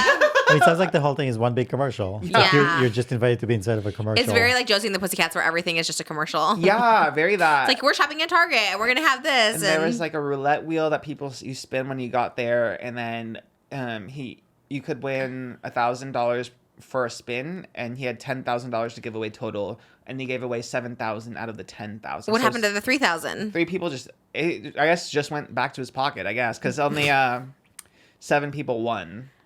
Oh, spinning the wheel. Yeah. That's weird to believe. I bet they weighted the wheel or something. Because like only 7 people of all those people won. I'm sure it was like a poppin' party. It really does almost give me like Illuminati vibes for influencers. Like I feel like they're going there to like make sacrifices. They're like, we want to also be very popular, so we're gonna come here. But it's like just so weird because like David's just not that, and we've seen all of David's friends flop. So it's like, why do they think they're gonna get up there? You know what I mean? Like, what are they trying to get? Not the clout. It's like, I don't get it. What do you mean? You want to do well live on TikTok? Right, it's something like that. I guess they all are doing 'cause that. None of these TikToks got like. I had to literally look up David Dobrik birthday party, and then not a lot of them got views. I swear I haven't seen one thing of this like at all. Like that seems like something I would see. I know. I was like, wait. I was pretty gagged by it because I look it up and like the outfit of the days and stuff. I think the one that had the most likes was like David Alvarez had. Oh no, that's your friend, right? Oofy, yes. Oofy, contact him, be like, what was going on? Should I reach out for a yes, statement? be like, what? Why? I want to know, especially like our girls, Remy and Alicia, like why you're so unproblematic and yet you're hanging. Like I feel like that's just like, what is that called? Like when you're just like a friend to all is a friend to none. Maybe that. But also like just invite, like just like wanting to be problematic, like, you know, because they're just so unproblematic. They said they were always scared, but now it's like you're Zayn and Heath. Okay, well, everyone kind of forgets what they've done, but it's also like Dave. It's just like you're inviting this because only like mischief happens there. I've said it once, and I'll say it again. David is kind of dangerous. Like literally, we've seen dangerous to multiple people. So it's just like, why even play with fire? You know That's what I mean? true. It's like you're doing so well, especially when you're about to get married. Like Remy can't wait, love all the wedding details. It's like, do you really want to like play with fire, or even be in the realm of something possibly happening and you being there and you being in the background, you being complicit, you being this? That's why I was happy when I got it. I was a blessing in disguise because I was like, damn, like I could have been in this like whole thing, like complicit to seeing Jeff like almost get, you know, unalived and all this, like crazy. Like that would traumatize me for life, much less like Jeff obviously traumatized, but like seeing that, I'd be like, holy. And it's something.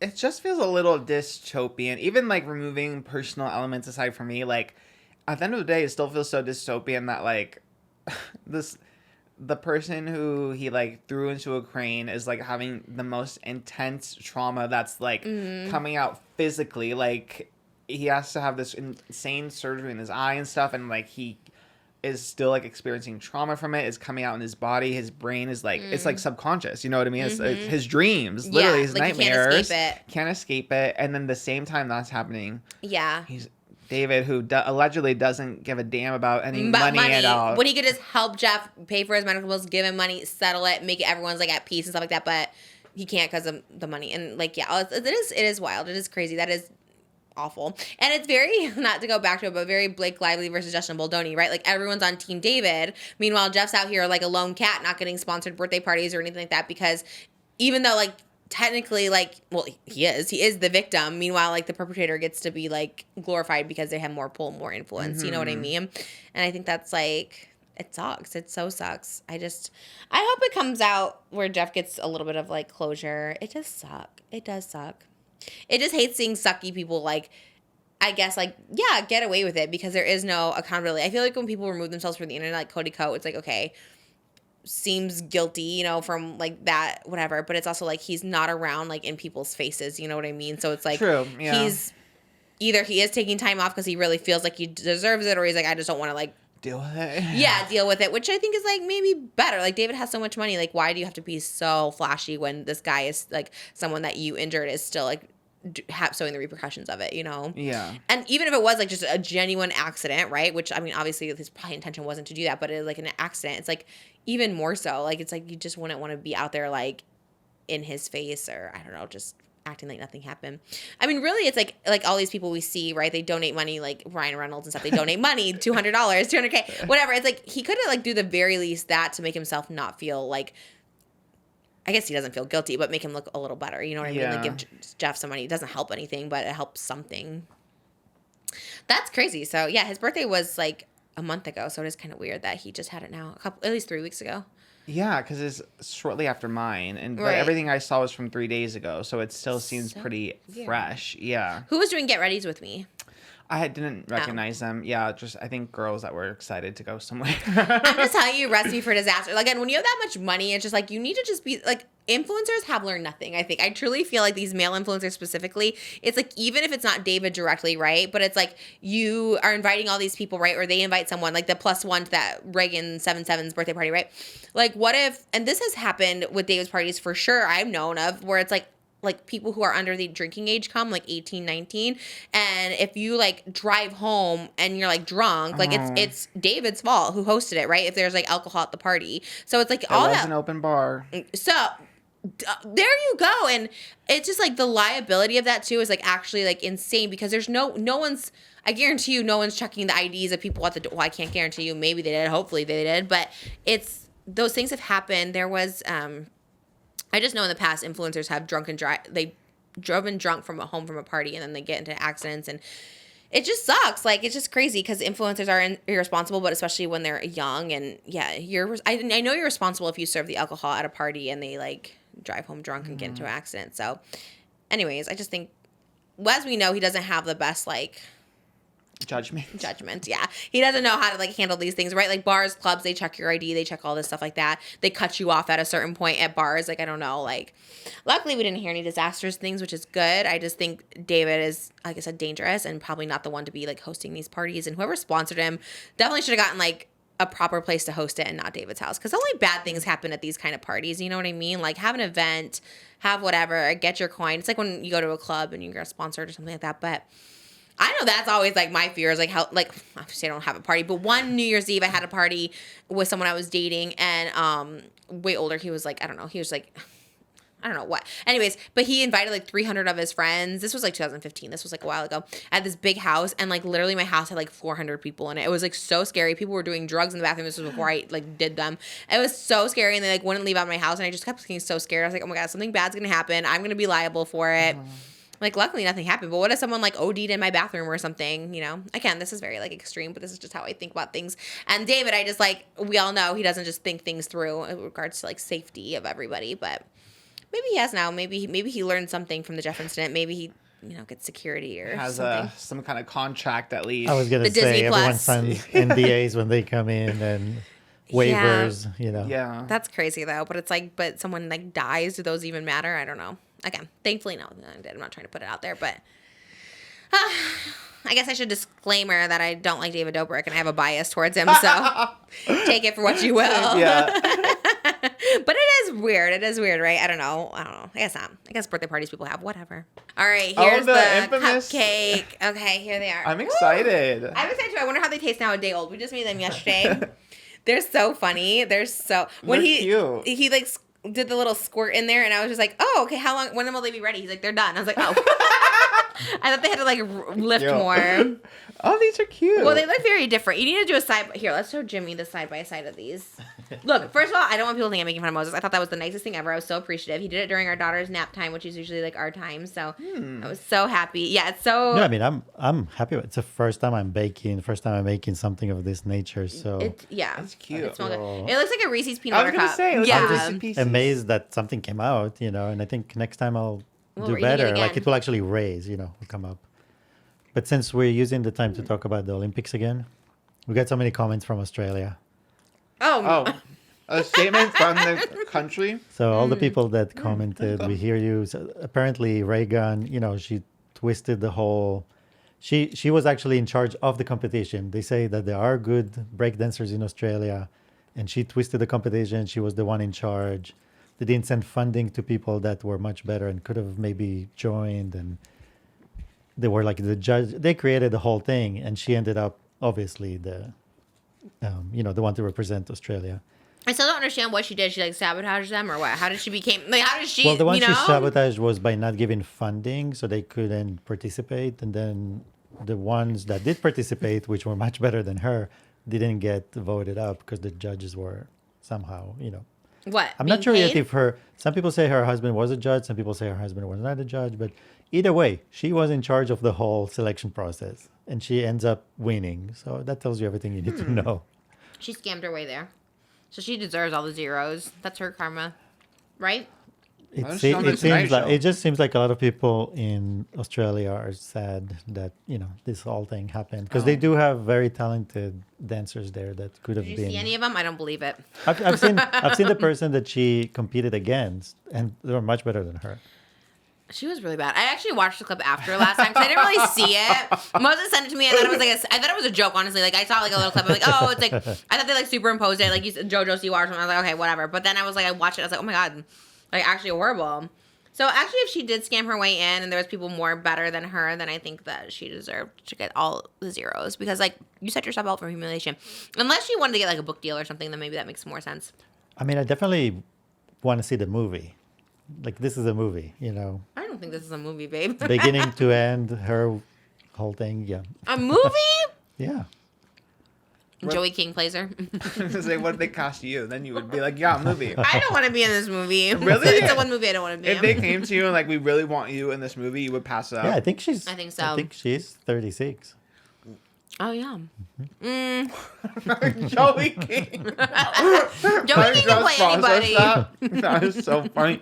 She's everything. I could see it. No, I would pass on this one. There's a lot of things I'd pass on. I'd pass on the David Dobrik movie. I'd pass on the Ray Gun movie.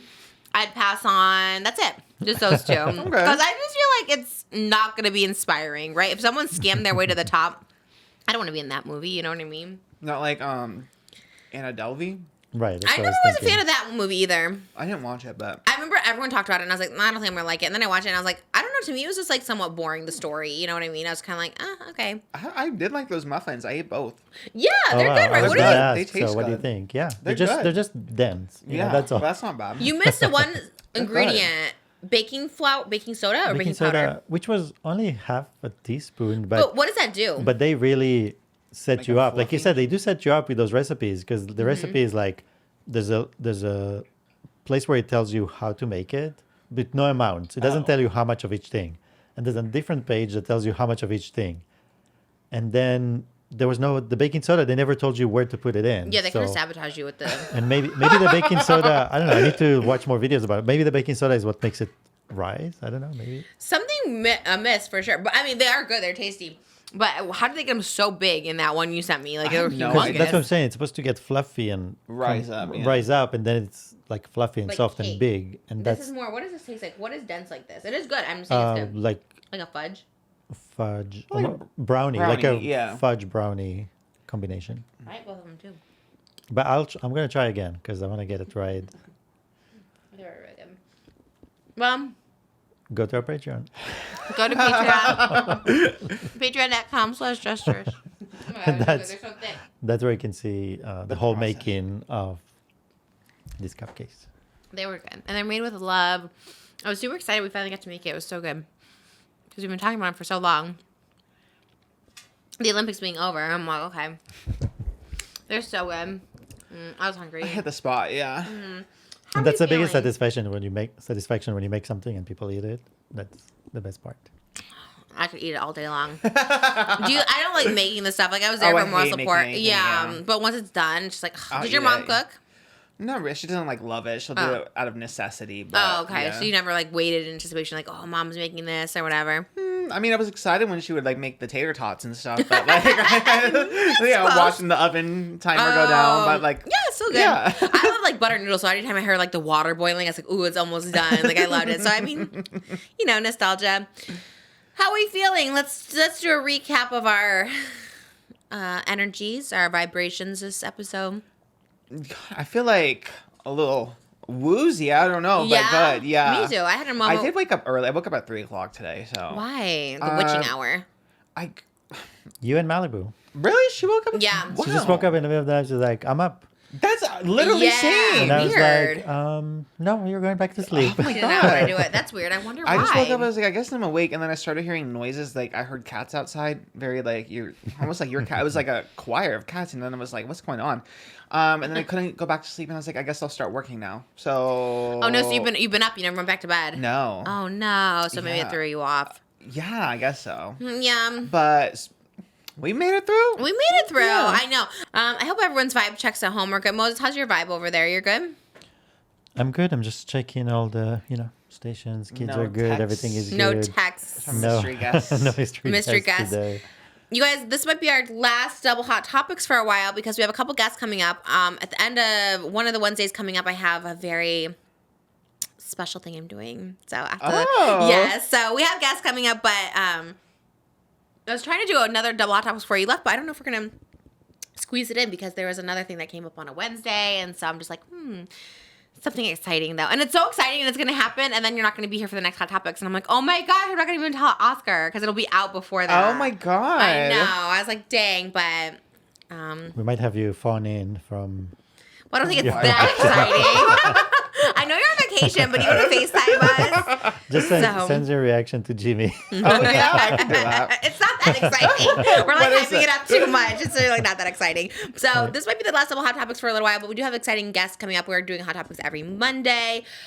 I was also a little stressed because the hoodies, they're supposed to come in Friday, but now they're saying next Tuesday. But they're like, it could be Friday, it could be Tuesday. I'm like, well, that's a lot of big things. But then if we don't, then we miss the Hot Topics day, and then it's like, do we have to wait for the next Hot Topic? Like, it's just like, I want to get these out soon. I'm so excited about them. I want to wear them. But there's just a lot. The scheduling of it all is very difficult. We have to clean out our garage, and we have to move a mattress. That was stressing me out. Like, that sounds difficult. Do you still need a mattress? Oh, yeah. We have a mattress. You do have a mattress. Yes. Do you want red movie theater seats? Because we have those. Maybe. Okay, if you want them. Let us know. You want to start a podcast? Yeah. Those are cursed seats. Nobody wants them. Like, nobody even wants to pick them up for free. Like, nobody wants them. I was like, that's actually wild. That's cursed right there. So, all right, guys. Well, I hope your vibes are great. Remember, you can always change your energy at any time. You know, just your day can change in a minute. Be like, you know what? I choose to be optimistic. And that's what we're going to choose to be. And we love you guys. I'm going to choose to slay. Ooh, I'm going to choose to... Good. I'm going to all day long. Moses, you're going to choose... There's nothing you can say after Okay. I love you guys. Copy that one. Yeah. Done. Period. Feels like period. Over. Period. And have a great day.